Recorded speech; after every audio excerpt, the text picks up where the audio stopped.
আমি ধন্যবাদ আপনাকে যুক্ত হওয়ার জন্য। আমি আপনার কাছে কয়েকটি বিষয় নিয়ে কথা বলতে চাইব। শুরু করি যে সম্প্রতি জামায়াত ইসলামের নায়েবে আমির সৈয়দ আব্দুল্লাহ মোহাম্মদ তাহের তার একটি বক্তব্য বেশ আলোচিত সমালোচিত হচ্ছে গণমাধ্যমে। তার বিভিন্ন বক্তব্যই আলোচনার শীর্ষে থাকে ইদানিং। সম্প্রতি যেটি নিয়ে কথা হচ্ছে সেটি বলছেন যে, আমি কোট করি তাকে, আপনারা চালাকি শুরু করেছেন, আম, কথা বলবো, সেই বলবো, এই বলবো, করতে করতে নির্বাচন কাছাকাছি চলে আসছে। আহ, আপনাদের চালাকি আমরা বুঝি, আমরা এখনো নিয়মতান্ত্রিক আন্দোলনে আছি, সোজা আঙ্গুলে যদি ঘি না ওঠে আঙ্গুল বাঁকা করব, ঘি আমাদের লাগবেই। এই আনকোট, মানে এই হচ্ছে তার বক্তব্য। আমি আসলে আপনার কাছ থেকে একটু ব্যাখ্যা জানতে চাই যে আপনারা চালাকি শুরু করেছেন, কারা আসলে চালাকি শুরু করেছে? রূপক অর্থে নিশ্চয়ই সোজা আঙ্গুলে ঘি বলছেন, ঘি বলতে তিনি কি বোঝাচ্ছেন যে ঘি আমাদের লাগবেই? আর ঘি না পেলে আঙ্গুল কিভাবে বাঁকা করবেন? আঙ্গুল বাঁকা মানেও কি?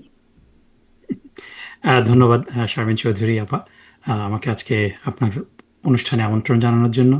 আপনার মাধ্যমে দর্শকদের শুভেচ্ছা জানিয়ে শুরু করছি। আপনি যে প্রশ্নটা করেছেন, আমি শুরুতেই বলে নিতে চাই যে বাংলাদেশ জামাত ইসলামী একটি নিয়মতান্ত্রিক রাজনৈতিক দল, গণতন্ত্রে বিশ্বাসী একটি রাজনৈতিক দল, এবং নিয়মতান্ত্রিক এবং গণতান্ত্রিক উপায়ে বাংলাদেশ জামাত ইসলামী দীর্ঘদিন 1941 সালে জামাত ইসলামীর প্রতিষ্ঠা লগ্ন থেকেই রাজনীতি করে আসছে। বাংলাদেশ স্বাধীন হওয়ার পরে 1979 সাল থেকে বাংলাদেশের এই ভূখণ্ডে বাংলাদেশ জামাত ইসলামী নিয়মতান্ত্রিক উপায়ে আন্দোলন করে আসছে, সংগ্রাম করে আসছে। 1979 সালের পর থেকে প্রতিটি গণতান্ত্রিক আন্দোলনেই বাংলাদেশ জামাত ইসলামী অংশগ্রহণ করেছে। 1990 সালে স্বৈরাচার এরশাদ বিরোধী যে আন্দোলন হয়েছে, যেটা 87 সালে শুরু হয়েছিল, এবং বাংলাদেশ জামাত ইসলামীর তৎকালীন 10 জন সংসদ সদস্যের সংসদ থেকে পদত্যাগের মাধ্যমেই সে আন্দোলন কিন্তু সূচিত হয়েছিল। দীর্ঘদিন আন্দোলনের পরে স্বৈরাচার এরশাদ সরকারের পতন হয়েছে।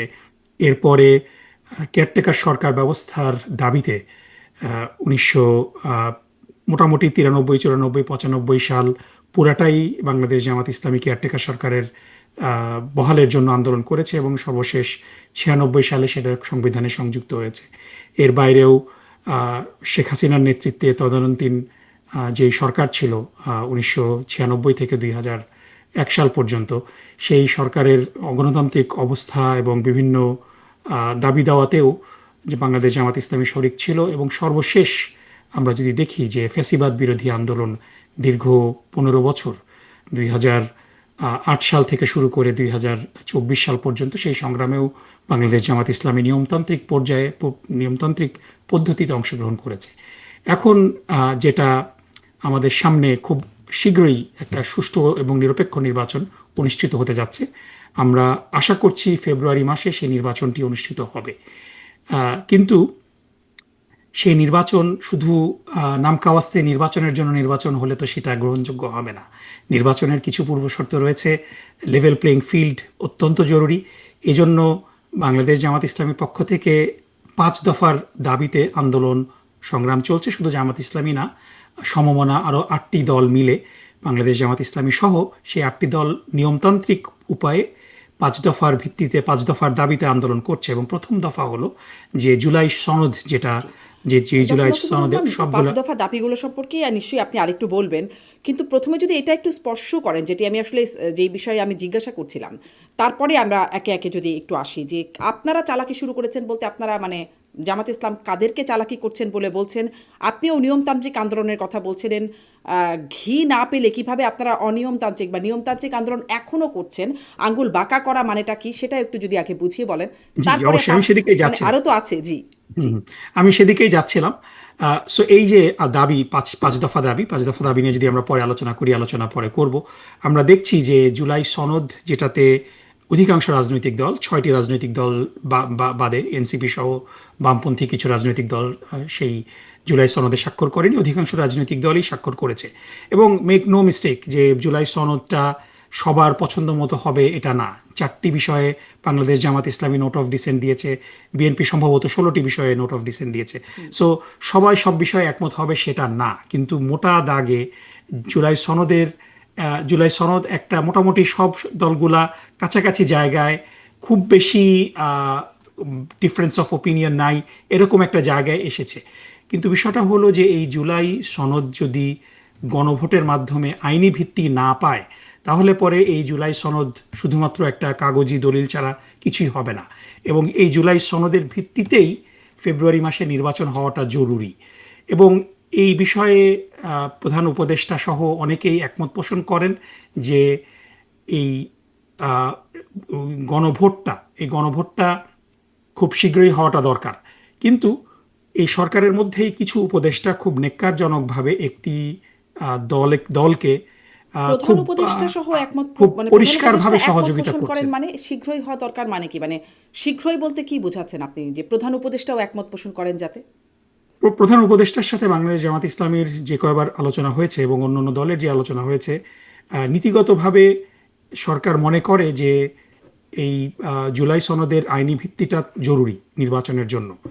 কিন্তু সরকারের মধ্যে থেকেই কয়েকজন উপদেষ্টা, এবং আমি উপদেষ্টাদের নাম তাদের প্রতি সম্মান রেখেই মেনশন করছি না, বাট বাংলাদেশের জনগণ বুঝতে পারছে যে কারা তারা, কিছু সংখ্যক 3 থেকে 4 জন উপদেষ্টা খুব নেক্কারজনকভাবে একটি দলের পক্ষ হয়ে তারা ভূমিকা পালন করছে, এবং তাদের কারণেই না এই আসলে কিন্তু বুঝতে পারছি না, আমি নির্বাচনের বুঝতে পারছি না 3 গণভোট থেকে হচ্ছে 4 না। জন উপদেষ্টা কারা যারা একটি দলের হয়ে কাজ করছে আমি আমি আমি নেক্কারজনকভাবে? আমি তাদের নাম বলছি না, তাদের প্রতি শ্রদ্ধা রেখে আমি আশা করব যে তারা তাদের নিরপেক্ষ ভূমিকা পালন করবেন, এবং মানে this is a warning for them. এবং বাংলাদেশের অধিকাংশ জনগণ বুঝতে পারছে যে এই 4 জন ব্যক্তি কারা, এবং এই 4 জন ব্যক্তিদের মধ্যে আপনারা দেখবেন যদি পরবর্তীতে সরকার গঠিত হয় এবং এই নির্বাচনে যদি বিএনপি ক্ষমতায় আসবে কিনা নিশ্চিত না, আপনারা দেখবেন যে বিএনপি প্রস্তাব করছে এই উপদেষ্টাদের মধ্যে থেকেই সেই 2-3 জনকে তাদের সরকারের মন্ত্রী করতে।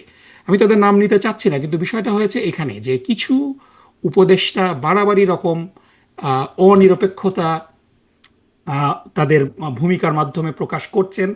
এ কারণেই নিয়মতান্ত্রিক আন্দোলন অর্থ এই না, সব একটা যে কথা বলা হয় যে সরলতাকে দুর্বলতা ভাববেন না, বাংলাদেশ জামাত ইসলামী নিয়মতান্ত্রিকভাবে আন্দোলন করছে তার অর্থ এই না যে অনিরপেক্ষ এবং অযৌক্তিক একটা সিদ্ধান্ত বাংলাদেশের জনগণের উপরে চাপিয়ে দেওয়া হবে, এবং বাংলাদেশের জনগণ জামাত মানে ইসলামী সহ অনিরপেক্ষ বা যদি বলি পক্ষপাতিত্ব করছেন, তারা আসলে কারা আপনি বলছেন না, কিন্তু কিভাবে করছেন?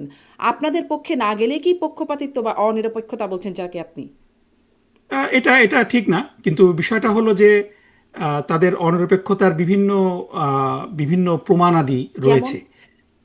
যেমন আপনি যদি দেখেন যে একেবারে শুরুতেই যদি আমরা বলি যে আহ, আপনার এই গণভোটটাই একটা বড় বিষয়, যে সরকারের অধিকাংশ সদস্য একমত পোষণ করার পরও যেই কারণে আহ, আপনার গণভোটটা নির্বাচনের আগে হচ্ছে না, এটা তাদের একটা অনিরপেক্ষতার প্রমাণ। আর একটা বড় বিষয় যেটা, এবং 5 দফার মধ্যে বাংলাদেশ জামাত ইসলামীর এটা একটা বড় দাবি, যে লেভেল প্লেইং ফিল্ড, যে প্রশাসনে যে ডিসি এবং এসপি যারা বিভিন্ন জায়গায় আছে তাদের মধ্যে অনেকেই সেই জায়গাগুলোতে দীর্ঘদিন ধরে আছে, এবং আপনারা দেখেছেন যে ইতিপূর্বে বাংলাদেশে যে নিরপেক্ষ নির্বাচনগুলো হয়েছে 1991 সালে, 96 সালে এবং 2001 সালে, এই 3টা নির্বাচনই মোটামুটি সার্বজন স্বীকৃত নিরপেক্ষ নির্বাচন। এবং এই নির্বাচনের সবচেয়ে বড় এলিমেন্ট যেটা ছিল যে যেদিন কেয়ারটেকার সরকার ক্ষমতা গ্রহণ করেছেন তারা প্রশাসনকে একেবারে ঢেলে সাজিয়েছেন, রদবদল করেছেন, কারণ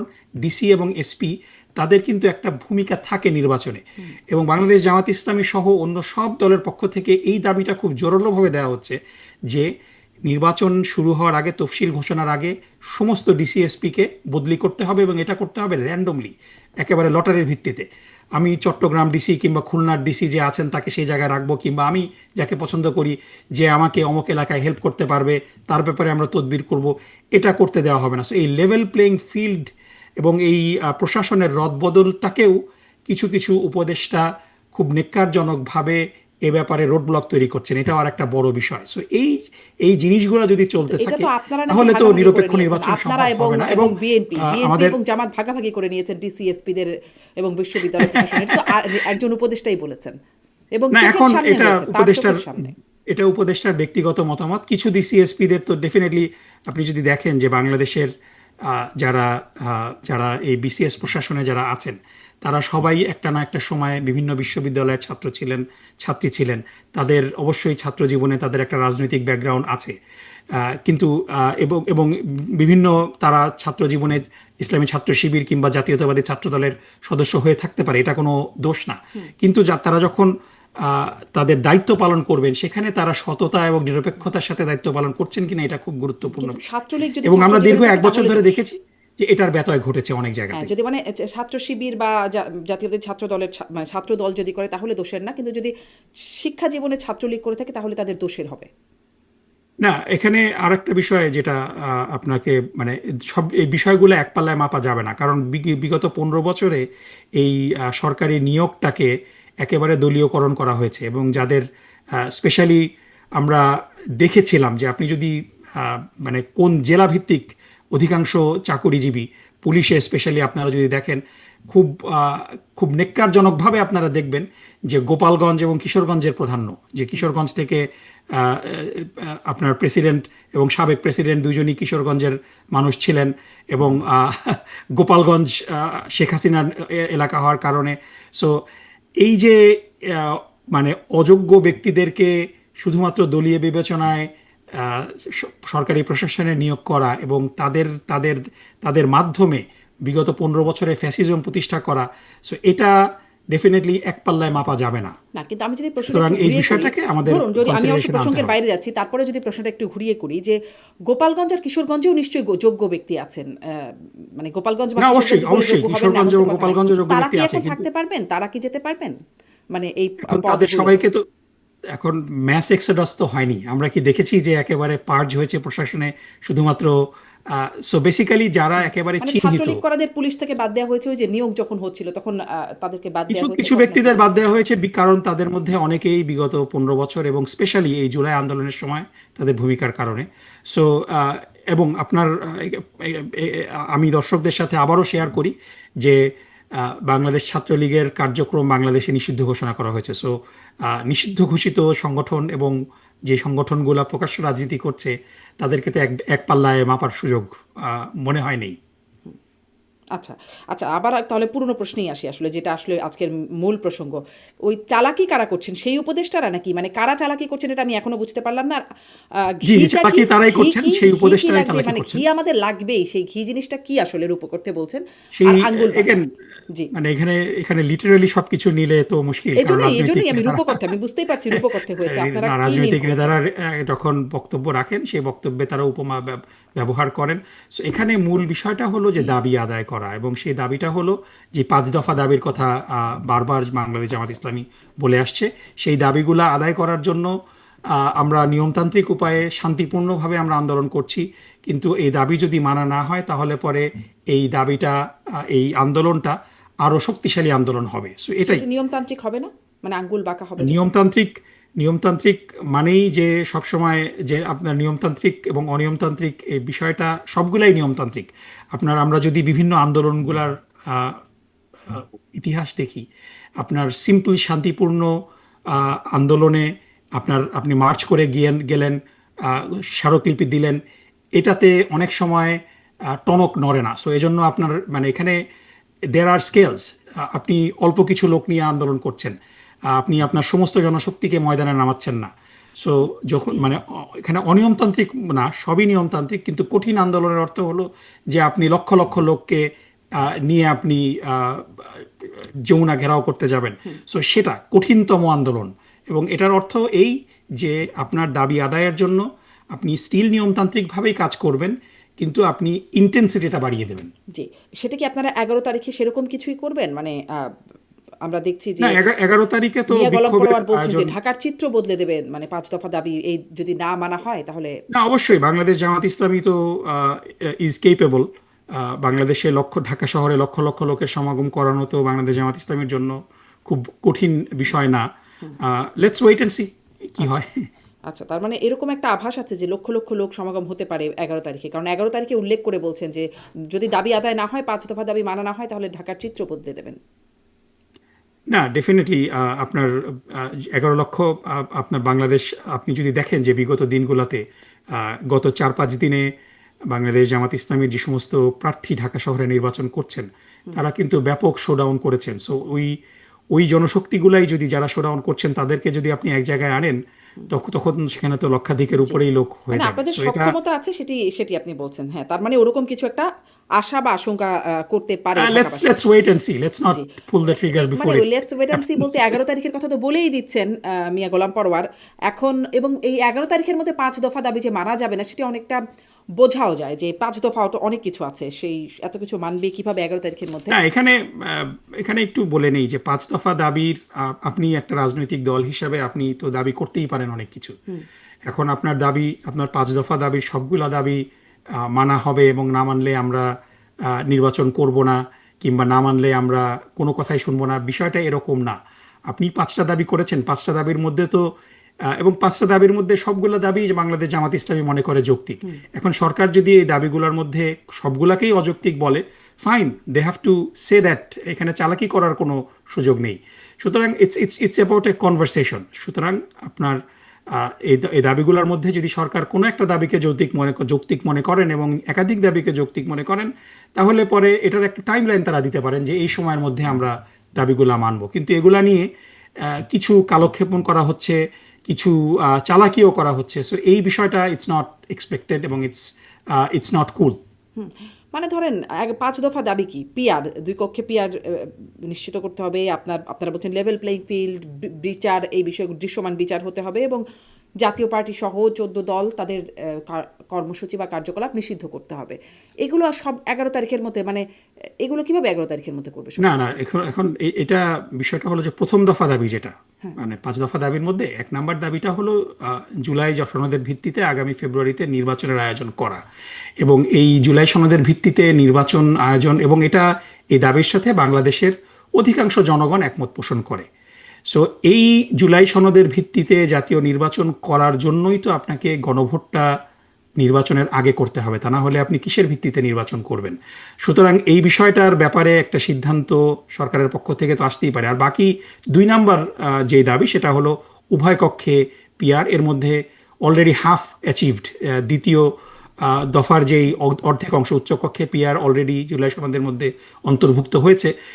নিম্নকক্ষে পিআর হয়তো এই নির্বাচনে হবে না, কিন্তু just because something is not gonna happen, আপনি তো you can not give up your passion, দাবি তো জানাতেই পারে।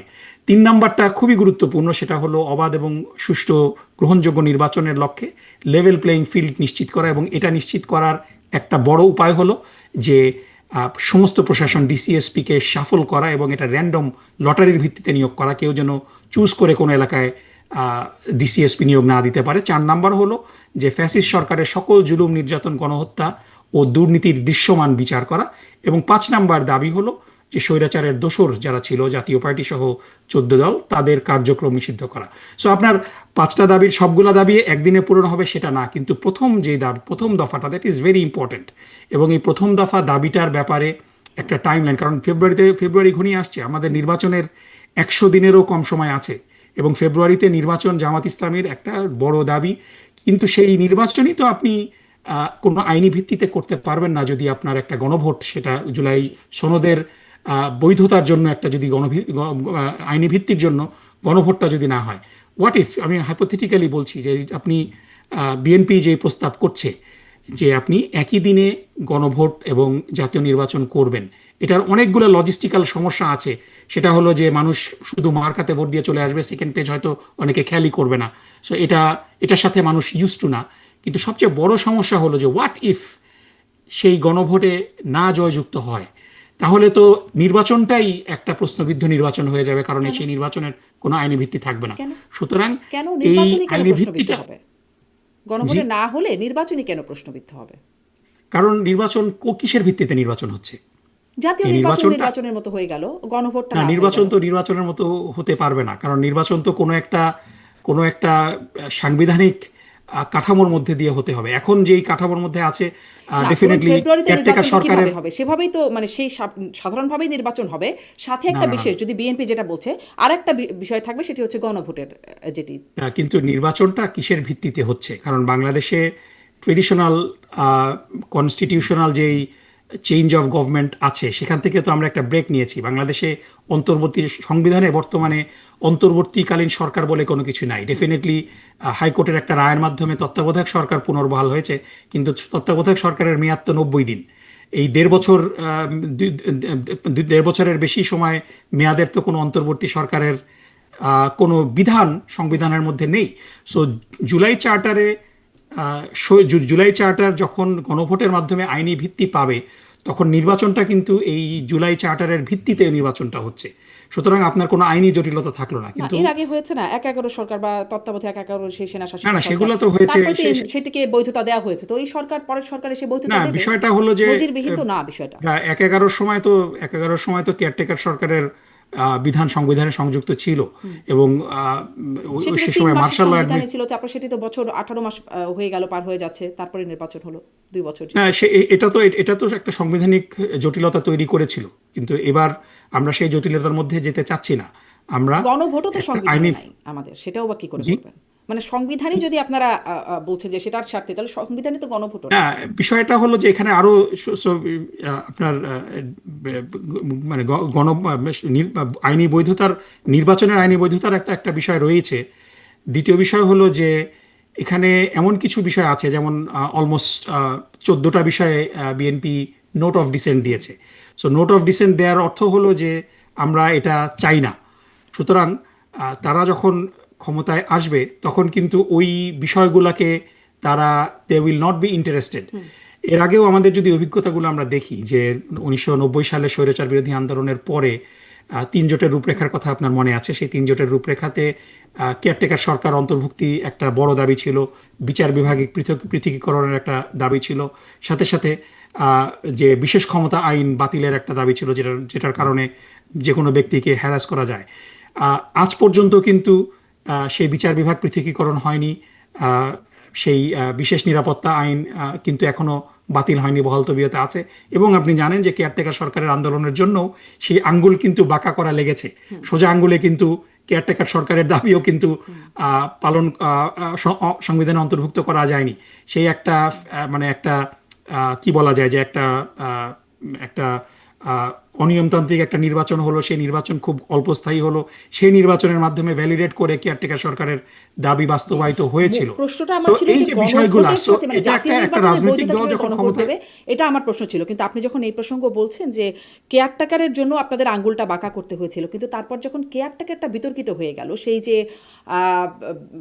বিচারপতিদের বয়স বাড়িয়ে দেওয়া হলো, বিচারপতি কে এম হাসান সেটি নিতে অস্বীকার করলেন, তারপরে সংবিধানের সবগুলো বিকল্প, 4টি বিকল্প বাদ রেখে ইয়াজউদ্দিন আহমেদ হয়ে গেলেন প্রধান নির্বাচন কমিশনার। একপাক্ষিক একটা নির্বাচন যখন হতে যাচ্ছিলেন, তখন একে একে উপদেষ্টারা পদত্যাগ করছিলেন।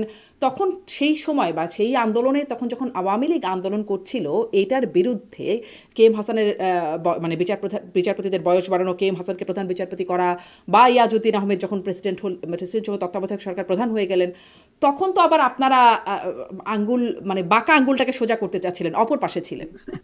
না, এটা এভাবে সরলীকরণ করাটা মনে হয় ঠিক হবে না। ডেফিনেটলি এটা দুঃখজনক। আপনি যেই প্রেমিসটা বললেন, এটা ডেফিনেটলি আমি একেবারে উইদাউট এনি হেজিটেশন আমি বলবো যে ইট ওয়াজ আনফর্চুনেট। বিচারপতিদের বয়স নিয়ে যেই কাজগুলো করা হয়েছে, সেই কাজগুলো খুবই দুঃখজনক। ডেফিনেটলি সে সময় বাংলাদেশ জামাত ইসলামী সেই জোটের শরিক ছিল। প্রাইভেটলি বাংলাদেশ জামাত ইসলামী, আমি দায়িত্ব নিয়ে বলতে পারি যে বাংলাদেশ জামাত ইসলামী বিষয়টা পছন্দ করেনি, কিন্তু পাবলিকলি তারা কোনো স্টেটমেন্ট দেওয়ার মতো অবস্থায় সে সময় ছিল না। সো এটা হলো একটা বিষয়। এই কারণেই জুলাই সনদটা দরকার, যে স্টেটমেন্ট আপনি না ইচ্ছা দিলেও করলেই। আওয়ামী লীগ যখন আন্দোলন করছিল, তাদের সেই মানে না, আমি সেখানে যাচ্ছি। সহিংস আওয়ামী আন্দোলন, লীগের, তখন তার আন্দোলনের অপরপক্ষে আপনারা ছিলেন, আপনাদের সাথেই এই না আমরা সমস্যা। না, আওয়ামী লীগের আন্দোলন তো এটা কোনো ওখানে আমরা আসছি যে এই মানে আপনার এই বিচারপতির বয়স বাড়ানো, এই বিষয়গুলো খুব আনফর্চুনেট, এবং এটা করা হয়েছে, এটা হঠকারী বলতে হবে। কিন্তু আওয়ামী লীগ কিন্তু, আপনি যদি বলেন যে আওয়ামী লীগের আন্দোলনের প্রেক্ষাপট, আপনি জানেন যে 2006 সালের 28শে অক্টোবর সরকারের যেই শেষ দিন ছিল, সেখানে একেবারে সাপের মতো মানুষকে যে পিটিয়ে রাস্তার উপরে 28শে অক্টোবর হত্যা করেছিল, সেই মানে ফ্যাসিবাদের সূচনা কিন্তু 28শে অক্টোবর 2006 সালেই। এবং মানে ডেফিনেটলি এই বিষয়টাকে ওসিলা করে আওয়ামী লীগ 111-এর ক্ষেত্রটাই প্রস্তুত করেছিল, with prescription of different foreign government. এটা পরবর্তীতে আমরা দেখেছি যে বিভিন্ন রাজনৈতিক ব্যক্তি যারা আমাদের পার্শ্ববর্তী দেশের প্রেসিডেন্ট ছিলেন তাদের যেই বায়োগ্রাফি, সেখানে কিন্তু তারা বলেছেন। সো এটাকে ওইভাবে নিয়মতান্ত্রিক আন্দোলন না বলে সরলীকরণ নিয়মতান্ত্রিক করা বলছেন না, হবে না। সহিংস আন্দোলন এবং বলছেন। এখানে আমি আরেকটু বলে রাখি যে সেই সময় যে পুরা জাতির সামনে একটা প্রতারণা করা হয়েছিল দুই মহাসচিবের সংলাপের নামে, আব্দুল জলিল এবং মান্নান ভূঁইয়া, দুইজন পুরা জাতির সাথে তামাশা করেছেন তারা। এবং এটা নিয়েও কিন্তু তারা পরবর্তীতে বলেছেন যে তারা আসলে কোনো কথাবার্তাই বলেননি, তারা নিজেরা খোশ গল্প করেছেন, কিন্তু জাতিকে বুঝিয়েছেন যে তারা খুব সিরিয়াস বিষয়ে কথা বলছেন। এবং পরবর্তীতে মান্নান ভূঁইয়া কিন্তু বিএনপিকেও ওন করেনি, বিএনপি থেকে পদত্যাগ করে তিনি অন্য একটা রাজনৈতিক দল করেছেন। সো এটা আমাদের জন্য দুর্ভাগ্যজনক যে এরকম ব্যক্তিরা দায়িত্বপ্রাপ্ত হয়ে দেশকে সংকটের মুখে ফেলেছেন। এবং এই সংকটের জন্যই পুরা দেশকে গত 2006 থেকে শুরু করে 2025 সাল পর্যন্ত, 2024 সালের 5ই আগস্ট পর্যন্ত পুরা জাতি একটা চরম মূল্য দিয়েছে। সেই হাজার সংকটের হাজার কারণে মানুষ। যে পেছনে যে সংকটের পেছনে যে কারণটা আপনিও অ্যাগ্রি করছিলেন, আপনারা কি নিজেদেরকে দোষী মনে করেন তার জন্য? মানে সেখানে আপনারাও সেই সময় সরকারের সঙ্গী ছিলেন বা জোট সঙ্গী না, ছিলেন। ডেফিনেটলি আমাদের রাজনৈতিক কার্যক্রম যদি আমরা দেখি দীর্ঘদিন ধরে, ডেফিনেটলি রাজনৈতিক সিদ্ধান্ত তো ভুল ত্রুটির ঊর্ধ্বে কেউই না, জি তাই না? সো আমাদের রাজনৈতিক ভুল তো হতেই পারে। আচ্ছা, এবং সেটি রাজনৈতিক ভুল। ডেফিনেটলি অবশ্যই এই আমি বিষয়টা যেটা আমার আপনাকে আরেকটি অনুষ্ঠানে জামাতের আমিরও আমি বলেছেন যে এখানে নিশ্চয়ই ভুল স্বীকার করেছিলেন হ্যাঁ, তিনি। ডেফিনেটলি। অতএব এবং এখানে এটা আমি এখানে আমি আর না যদি যাই, আমি কিন্তু ওই যে আরেকটু ওই বিষয়টা আমরা স্বামীনাপা, আসলে কয়েকটা সুনির্দিষ্ট বিষয় আসতে এক চাচ্ছিলাম। মিনিট একটু যদি জি সময় নেই, শেষ যে করুন। আমি ডেফিনেটলি এখানে দায়িত্ব নিয়ে বলতে পারি যে এই বিষয়টা যে বিচারপতিদের বয়স নিয়ে বয়স বাড়ানোর ব্যাপারে বাংলাদেশ জামাত ইসলামীর পক্ষ থেকে বিএনপির বেগম খালেদা জিয়ার কাছে এই ব্যাপারে বারবার পরামর্শ দেওয়া হয়েছিল যে it will B A problem. So but আমি সাথে সাথে এটাও বলবো যে বাংলাদেশ জামাত ইসলামের পাবলিক কিছু স্টেটমেন্ট আসা উচিত ছিল, বা যেটা প্রেসিডেন্ট তখন আমরা ক্ষমতা দেখিনি। নিয়ে সো নেওয়া, ইট তত্ত্বাবধায়ক কুড হ্যাভ সরকারের বিন প্রধান বেটার। হওয়া, এই বিষয়টাও তখন হয়েছিল আপনাদের সেই সময়টিতেই। যাই হোক, আমি আসলে প্রশ্ন করছিলাম যে গণভোট কিভাবে জাতীয় নির্বাচনকে বৈধতা দেবে, আর গণভোট ছাড়া কেন জাতীয় নির্বাচন বৈধতা পাবে না? সাংবিধানিক বৈধতার কথা আপনি বলছেন, গণভোটই যেখানে সংবিধানে নাই। না না, গণভোট সংবিধানে নেই বিষয়টা তো এরকম না। বাংলাদেশে ইতিপূর্বে আমরা দেখেছি যে গণভোট, এবং সবচেয়ে বড় কথা হলো এখানে যে আমরা যদি গণভোটের ইতিহাসগুলা দেখি, যে বাংলাদেশে ইতিপূর্বে যে গণভোটগুলা হয়েছে সেই গণভোটগুলা কিন্তু একেবারে 2-3 মাস সময় নিয়ে যে হয়েছে সেটা না। বাংলাদেশ সংবিধানের দুইটা ধারা, 142A এবং 150, এই দুইটা ধারাতেই কিন্তু গণভোটের বিষয়টা আছে। এবং তার আগে একটা সরকারি প্রজ্ঞাপন দেওয়ার প্রয়োজন হয়, যে 1977 সালের 30শে মে যে প্রথম বাংলাদেশে গণভোট হয়েছিল, এবং এটা সামরিক শাসনের আন্ডারে। তারপরে 1980-র দশকে এরশাদ সরকারের প্রস্তাবিত গণভোট, যেটা বাস্তবায়ন হয়নি। 1990-91-তে গণতন্ত্র পুনঃপ্রতিষ্ঠার আন্দোলন বিষয়ে গণভোট হয়েছে। তারপরে সো এই যে আমরা গণভোটে 4টা গণভোট যে আমাদের হয়েছে, প্রত্যেকটা গণভোটের আমরা যদি টাইম লাইন দেখি, যে ম্যাক্সিমাম টাইম লাইন ছিল 28 দিন এবং মানে মিনিমাম টাইম লাইন ছিল 14 দিন। সুতরাং মানে গণভোটের কারণে জাতীয় নির্বাচন পিছাতে হবে, পেছানো মানে জাতীয় নির্বাচন দেরি হয়ে যাবে, ঝুঁকির মধ্যে পড়বে, বিষয়টা কিন্তু এটা না। বরং উল্টা, গণভোট না হলে আপনি জাতীয় নির্বাচনকে প্রশ্নবিদ্ধ করে ফেলছেন। এবং মানে জুলাই সনদ বাস্তবায়নটাকে আপনি মানে এটা একটা হুমকির মুখে ফেলে দিচ্ছেন। জি, গণভোট না হলে জাতীয় নির্বাচন কিভাবে প্রশ্নবিদ্ধ, সেটা আমি খুব স্পষ্ট হচ্ছি না, কিন্তু এটা একটু জিজ্ঞাসা করতে চাই। সময়সীমার কথা আপনি যে বলছেন, আপনারা বলছেন নভেম্বরের মধ্যেই হতে হবে, নভেম্বরে তো এখনো চলছে আর কি। এই গণভোটের বিষয়বস্তু 48টা দফা, সেটি নিয়ে আপনারা প্রচারণাও তো চালাচ্ছেন না। মানুষ কি বুঝবে? আমি মানে গণভোটের এই 48 দফাতে কি আছে? সংবিধান সংস্কার, যেখানে বাংলাদেশের 23% মানুষের সাক্ষরতা জ্ঞানী নাই, সেখানে সংবিধানের এই মানে 48টা সংস্কার সম্পর্কে গণভোট নেবেন, গণমানুষ বুঝতে পারছে 48টা বিষয়? এটা তো গণভোটের যখন তফসিল ঘোষণা করা হবে তখন এটার দায় দায়িত্ব তো সরকার এই 48টা দফা নিয়ে তারা প্রচারণা করবে। এবং মানে ডেফিনেটলি একটা তো আপনি মানে ঠিক আছে, আমি বুঝলাম যে মানুষ বোঝে না, তাহলে পরে কি জুলাই চার্টারের দরকার নেই? আপনি জুলাই চার্টারকে কিভাবে মানে সাধারণ মানুষকে মনে হয় যে এত আন্ডার এস্টিমেট করাটাও মনে হয় ঠিক না। ডেফিনেটলি দফাগুলা অনেক, কিন্তু বাংলাদেশের মানুষ যথেষ্ট সচেতন এবং ডেফিনেটলি যদি বাংলাদেশের মানুষ না আপনি বুঝে ভোট বিশ্বাস দেবে করেন না মানে কিংবা আপনি না আপনার ভোট দেবে, আপনি ধরেন আপনি বাংলাদেশের সাধারণ মানুষ রিক্সাওয়ালা যারা বেবি ট্যাক্সি চালাচ্ছে, যারা দোকানে মুদি দোকানে বসছে, এমনকি যারা আমাদের গণমাধ্যম কর্মীরা আছেন, আমরাও 48টা দফা সম্পর্কে জানি না। আমি আমার বিশ্লেষকরা যারা কথা বলেন এর উপরে তাদেরকেও জিজ্ঞাসা করি আপনারা 48টা দফা পড়েছেন, জানেন? তারাও আসলে অ্যাপারেন্টলি একটা ধারণা রাখছেন, তারা জানেন না 48 দফায় কি আছে। সেখানে আপনি কিভাবে আশা করছেন যে বাংলাদেশের এই গণমানুষ 48টা দফা বুঝে গেছে? সো তাহলে আমি আপনাকে পাল্টা প্রশ্ন করি, সো 48 দফা খুব কমপ্লিকেটেড, মানুষ বোঝে না, মানে তার অর্থ এটা কি এটাই দাঁড়ায় যে আমার তাহলে জুলাই চার্টারের গুরুত্ব নেই, না, এটাকে তা বাস্তবায়ন না। আমরা করব না? সেটি আসলে গণভোটের যোগ্য কিনা সেটা আমি জিজ্ঞাসা করছি। গণমানুষ না, যদি না গণভোট বোঝে তো তাহলে হতে, গণভোট কিভাবে হবে? না মানে আপনি মানুষের মতামত নেয়ার তো উপায় হলো কয়েকটা, যে আপনি যদি নির্বাচনের দিনও গণভোটে দেন, সেই প্রশ্নটা তো রয়ে যায় যে তাহলে তখন এখন বুঝবে না মানুষ, জি, আপনি নির্বাচনের দিন সময় গণভোট নিয়ে দিলেন। প্রশ্ন না, গণভোট নিয়েই প্রশ্ন আসলে। আমি প্রশ্নটা গণভোট নিয়েই করছি। না, আর বিষয়টা হলো যে গণভোটে তো মানে ডেফিনেটলি যে আমেরিকাতে আপনি আছেন যে প্রত্যেকটা নির্বাচনেই কিন্তু দেয়ার আর মেনি কোয়েশ্চেন্স। এখন খুব ভালো হতো যে 48টা কোশ্চেনের উপরে যদি সেপারেটলি হ্যাঁ না দেওয়া যেত, তাহলে পরে it would have been better. কিন্তু আপনি যেটা বললেন যে it will become too complicated, এজন্য it has to come as a package. এবং সেই প্যাকেজটা 48টা দফার মধ্যে সবগুলো দফা কিন্তু মানে ওই রকমভাবে মিনিংফুল না। আপনার গুরুত্বপূর্ণ দফাগুলো হলো যে কেয়ারটেকার সরকার ব্যবস্থার পুনর্বহাল, তারপরে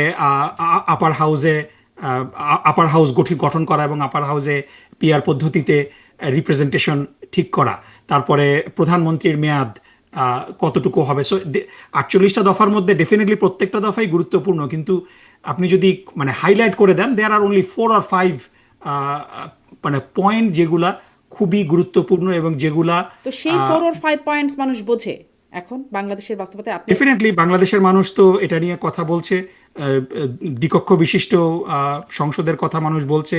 ডেফিনেটলি 2 টার্মের বেশি প্রধানমন্ত্রী থাকা যাবে না, এটা নিয়ে তো সাধারণ মানুষ, মানে এটা তো সাধারণ মানুষের না বোঝার কথা না।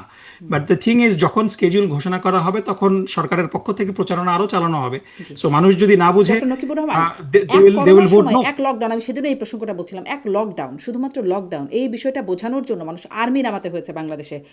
মানুষকে মোটামুটি পিটিয়ে বোঝাতে হয়েছে যে এটা লকডাউন, এটা এই ব্যাপারটা হচ্ছে এরকম। আর এখানে তখন তো সংবিধান ফ্যাসিস্ট সরকার সম্পর্কিত ক্ষমতায় ছিল, সংবিধান, ফ্যাসিস্ট সরকার তো পিটানো ছাড়া কিছু জি, বোঝে না, অন্য দেশে তো সংবিধান লকডাউন মানে ওটা বোঝানোর মানুষের জন্য। জীবনের স্বার্থেই ছিল অন্ততপক্ষে ওই জায়গাটা। সবাই তখন সমর্থনও দিয়েছিল, রাজনৈতিক নেতা, ওই একটা জায়গায় অন্ততপক্ষে, যেটি আসলে জীবন রক্ষার স্বার্থেই দরকার। কিন্তু না দেখেন, মানুষকে কিন্তু আপনি বোঝানোর এটা দায়িত্ব বলেন, জি, সরকারের, জি, জনগণকে বোঝানোর দায়িত্ব সরকারের এবং রাজনৈতিক দলগুলার। এবং মানে at the end of the day মানুষের প্রতি তো জনগণের প্রতি আস্থা রাখতে হবে। যারা বুঝে, যদি মানুষ না বুঝে হয়তো তারা ভোটদান থেকে বিরত থাকবে, কিন্তু যারা বোঝে তারা ভোট দেবে। এবং অধিকাংশ মানুষ যদি জুলাই চার্টার পছন্দ না করে, তখন জনগণের মতামতকে সবাই শ্রদ্ধা করে মেনে নিবে যে ঠিক আছে, এই জুলাই চার্টার মানুষ পছন্দ করছে না, কিন্তু এই জুলাই চার্টার পাশ হয়ে যাবে, এই জুলাই চার্টারের কিছু জিনিস আমি পছন্দ করছি না, এই ভয়ে এটাকে গণভোটে দেওয়া যাবে না, এটা তো গণবিরোধী রাজনীতি হয়ে গেল না? মানে গণমানুষ বুঝতেই যদি না পারে তাহলে সেটিকে দেওয়া, আমরা কেন মনে করছি যে জনগণ বুঝতে পারবে না? জনগণকে এতটা আন্ডার এস্টিমেটও তো করাটা এতটা জনগণের আন্ডারএস্টিমেট প্রতি না। আমি আমি শ্রদ্ধা রাখা জানি না। 48টা, আমি অনেক মানুষের সাথে কথা বলেছি, প্রতিদিন আমার বিশিষ্ট ব্যক্তিদের সাথে কথা হয়, তাদেরকে জিজ্ঞাসা করেছি, আসলে আমি দেখিনি আসলে কেউ এই 48টা দফা পড়ে সবাই বুঝতে পারছেন, সাধারণ মানুষ তো এটা দূরের এটা কথা। খুবই খুবই খুবই দুঃখজনক, কারণ 48টা দফা যেদিন জুলাই চার্টার সই হলো, এখন 48টা দফা আমাকে মুখস্থ বলতে বললে আমি মুখস্থ বলতে পারবো না, কিন্তু আমি প্রিটি শিওর যে আমি অ্যাটলিস্ট 25-26টা দফা যেগুলো গুরুত্বপূর্ণ সেগুলো আমি বলতে পারবো। সো একজন মানে দায়িত্বশীল ব্যক্তি যদি দাবি করে যে আমি 48টা দফা কি কি সই হলো আপনার ধরেন আমি আপনার জানি না, গ্রামের বুঝি বাড়িতে না, বা আপনার এটা দেশে কি যে বাড়িতে অদায়িত্বশীল বাসা, হয়ে যে গেল না? মানুষটি গৃহ পরিচারিকা বা আপনার সহায়ক হিসেবে কাজ করেন, তিনি জানেন 48টা দফা কি আছে? আমি প্রিটি শিওর বা যে তিনি গাড়ির যদি চালক রাজনীতি জানেন? সচেতন হন, তিনি 48টা দফাই যদি যদিও না জানেন, কিন্তু মেজর যে জায়গাগুলো, যে কেয়ারটেকার সরকারের পুনর্বহাল, টার্ম লিমিট, আপার হাউস, তারপরে জুডিশিয়ারি পৃথকীকরণ, এই এই এই জিনিসগুলা সচেতন মানুষ হিসাবে জানাটা গুরুত্বপূর্ণ এবং জানার দায়িত্ব কিন্তু প্রত্যেকের। কেউ যদি না জানে তাহলে পরে আপনি কিন্তু তাকে জোর করে জানাইতে পারবেন না। সুতরাং এই দায়িত্ব সরকারের পক্ষ থেকে, they need to do a better job disseminating information. কিন্তু এই ইনফরমেশন ডিসিমিনেট হওয়ার পরও যদি কেউ বলে যে আমি জানি না, এটা আনফর্চুনেট। মানে স্পেশালি দায়িত্বশীল ব্যক্তিদের পক্ষ থেকে যদি এই কথাগুলো বলা হয়, এটা মানে মানে এখন দেখেন, মানে আপনাকে বলাটা আমার দায়িত্ব, কিন্তু আপনাকে আমি বলার পরও যদি আপনি জিনিসটা সেই ওই মানে সেই গল্পের মতো যে যদি কেউ না বুঝে কোনো কিছু, কেউ যদি মানে জেগে ঘুমাতে চায়, তাকে তো আপনি কিভাবে ঘুম পাড়াবেন, মানে তাই না? ধরেন সো আপনি আগের বিষয়গুলো অনেক গণভোটগুলোর অনেকটা কথা ওরকম। বলছিলেন, আপনি আগের যে গণভোটগুলোর কথা বলছিলেন, ধরেন জিয়াউর রহমানের নীতি, তার কর্মসূচি, সেগুলোকে আপনারা সমর্থন করেন কিনা? তখন কিন্তু মানুষ জিয়াউর রহমানকে দেখে ভোট দিয়েছে, হ্যাঁ বা না যে ভোট দিয়েছে জিয়াউর রহমানকে। এরশাদকে কর্মসূচি সমর্থন করেন কিনা? এরশাদকে দেখে। তার কর্মসূচি বা তার দফাগুলো কি কি সেগুলো হয়তো মানুষ দেখে নাই। মানুষ ধরেন নির্বাচনে যখন ইশতেহার দেয়, সেই ইশতেহারও মানুষ কিন্তু আসলে জানে না ইশতেহারে কি কি আছে, ওই মানুষটাকে দেখে ভোট দেয় বা লিডারকে দেখে ভোট দেয়। এখানে তো কোনো লিডার নাই, মানে বাংলাদেশের বাস্তবতাটা তো এভাবে করে আমরা এতদিন দেখে এসেছি। এখানে তো লিডারটা হলো এই জুলাই আন্দোলন যে শহীদরা করেছে এবং গাজীরা করেছে, তাদের তাদের প্রতি শ্রদ্ধা। এটা তো একেবারে মানুষের কাছে এই স্মৃতিটা তো খুব ভিভিড না? সুতরাং সেই জুলাই আন্দোলন করে সেই জুলাই আন্দোলনের ফলে যেই ফ্যাসিবাদ বাংলাদেশের জনগণ বিদায় করেছে। সো জুলাই চার্টারের তো উদ্দেশ্যটা হলো যে সেই ফ্যাসিবাদ যেন বারবার চলে না আসে। কারণ let's just be honest at some point যে কোনো দলীয় সরকার এই জুলাই চার্টার বাস্তবায়ন করবে না। এটা মানে এটা কারোর প্রতি অবিশ্বাস না। This is how it is. আমি রাজনৈতিক দলগুলোর প্রতি পূর্ণ সমর্থন, পূর্ণ শ্রদ্ধা রেখেই বলছি যে রাজনৈতিক দলগুলোর অনেক স্টেক হোল্ডার থাকে, অনেক ফাইন্যান্সিয়াল ডোনার থাকে, যারা তাদের স্বার্থে আঘাত আসে এরকম কোনো কিছু রাজনৈতিক দল করুক এটা চায় না। আমি প্রিটি শিওর যে বিএনপির অধিকাংশ সদস্য বিচার বিভাগের পৃথকীকরণ চায়, কিন্তু আমরা দেখেছি যে এটা কিন্তু বিএনপি যখন ক্ষমতায় ছিল তখন এটা হয়নি। সো এই যে জায়গাগুলো যে একটা নির্দলীয় কেয়ারটেকার গভর্নমেন্ট, ইন্টারিম গভর্নমেন্টের পক্ষে যে জিনিসটা বাস্তবায়ন সম্ভব, সেটা কিন্তু একটা দলীয় সরকারের জন্য অনেক চ্যালেঞ্জিং। এ কারণেই এই চার্টারটার একটা আইনি ভিত্তিটা খুবই জরুরি। কারণ বাস্তবায়ন তো আসলে বেসিক্যালি দলীয় বিএনপি যেটা সরকারকেই বলছে করতে যে হবে। Trust me, I will do it when I come to power. সেটাই, এটা দলীয় সরকারকেই করতে হবে তো বাস্তবায়নটা, তাই না? যদি না আপনি বাস্তবায়ন, কিন্তু এটার আইনি ভিত্তি যখন হয়ে যাবে, বাস্তবায়ন তো পরের কথা। আপনার যদি ভিত্তিটাই না থাকে আইনি ভিত্তি, তাহলে তো ইভেন আপনি এটাকে আইনি ভিত্তি দেওয়ার জন্য চেষ্টাও করবেন না। বাস্তবায়ন তো আরো পরের কথা। মানে আইনি ভিত্তি হওয়ার পরও বাস্তবায়নটা ইজ এ টাফ থিং। এটাকে এনশিওর করতে হবে জনগণের। কিন্তু আপনার যদি আইনি ভিত্তিটাই না থাকে, তাহলে আপনি কিসের বেসিসে সরকারকে বাধ্য করবেন মানতে? আর যেগুলোর So, আইনি এই ভিত্তি জিনিসটা ছিল, খুবই গুরুত্বপূর্ণ। আমরা দেখেছি আমাদের শাসকরা সেই আইনি ভিত্তির বাইরে গিয়ে কাজ করেছে। আইনি ভিত্তি তাদের জন্য অবশ্যই খুব বেশি অবশ্যই, মানে আই ম্যাটার করে আই না। এম নট আমি ডিসপিউটিং ইউ আসলে অন দ্যাট। আপনার কাছে এ কারণেই আপনি আমাকে আইনি বলছেন না ডক্টর নকিবুর রহমান, যে মানুষকে তো আন্ডারস্টিমেট কেন করছেন বা মানুষ বুঝবেন এটা আমি কেন ভাবছি। আপনার নিশ্চয়ই মনে আছে চ্যাথাম হাউসের ডক্টর ইউনুস, তিনি যখন বক্তব্য দিচ্ছিলেন, তাকে যখন সঞ্চালক প্রশ্ন করছিলেন, সাংবাদিক, যে কেন মানুষের উপরে ছেড়ে দেওয়া হচ্ছে না, যে মানুষ ভোট দিয়ে তার কোন সেট তার পছন্দ হচ্ছে সেটা বাছাই করুক, তখন তিনি বলছিলেন মানুষ যদি বুঝতো পিআর কি, উচ্চকক্ষ কি, নিম্নকক্ষ কি, তাহলে তো ভালোই হতো। মানুষ এগুলো বোঝে না, টাকার বিনিময়ে ভোট দেয় মানুষ। আপনি বলছেন প্রধান উপদেষ্টাও শিগগিরই এটি বাস্তবায়নের কথা বলছেন। তো তিনি যদি এই বোধটা তার থাকে, তাহলে আপনারা কিসের উপরে মানে আন্ডারস্টিমেট আসলে এই কারণেই তো আপনি আপনি মানে এখানে আমি তার সাথে ডিসএগ্রি করছি না, এবং আমার কথাটাও এটার সাথে ডিসএগ্রিমেন্ট না। আমি বলছি এই কারণেই তো আপনি 48টা ভোট ইয়েস নো করতে বলছেন না মানুষকে। আপনি you are presenting it as a package, so it will live or die as a package. So এতটুকু তো ট্রাস্ট করা যায়। জি, এতটুকু তো ট্রাস্ট করা যায়। হ্যাঁ, না ওটা না। বেসিক্যালি আপনি যদি না বোঝেন আপনি ভোট দেবেন না। মানে ইউ হ্যাভ অ্যান অপশন, মানে ইউ হ্যাভ 3 অপশনস। আপনি যদি না বোঝেন আপনি ভোট দিতে যাবেন না। আপনি যদি বোঝেন, এগ্রি করেন, আপনি হ্যাঁ ভোট দেবেন। আপনি বুঝে যদি ডিসএগ্রি করেন, আপনি না ভোট দেবেন, তাই না? It's a package. সো এই প্যাকেজের মধ্যে আপনি যদি ধরেন, মানে মূল বিষয় যেটা হয় যে আমাদের জোহরান মামদানির একটা কথা আমি এখানে কোট করি। তিনি যখন জিমি ক্যামেল শোতে এসেছিলেন, না সরি, কোবেয়ারের শোতে, তখন খুব সুন্দর একটা কথা বলেছেন যে আমার সাথে সবাই 100% এগ্রি করবে এটা আমি মনে করি না। সো তিনি বলছিলেন যে আমার 16টা বিষয়ের মধ্যে যদি কেউ 10টা বিষয়ে এগ্রি করে, আমি বলবো যে ভোট ফর মি। যদি আমার সাথে 16টা বিষয়ের মধ্যে 16টা বিষয় এগ্রি করে, I will ask him to see a doctor.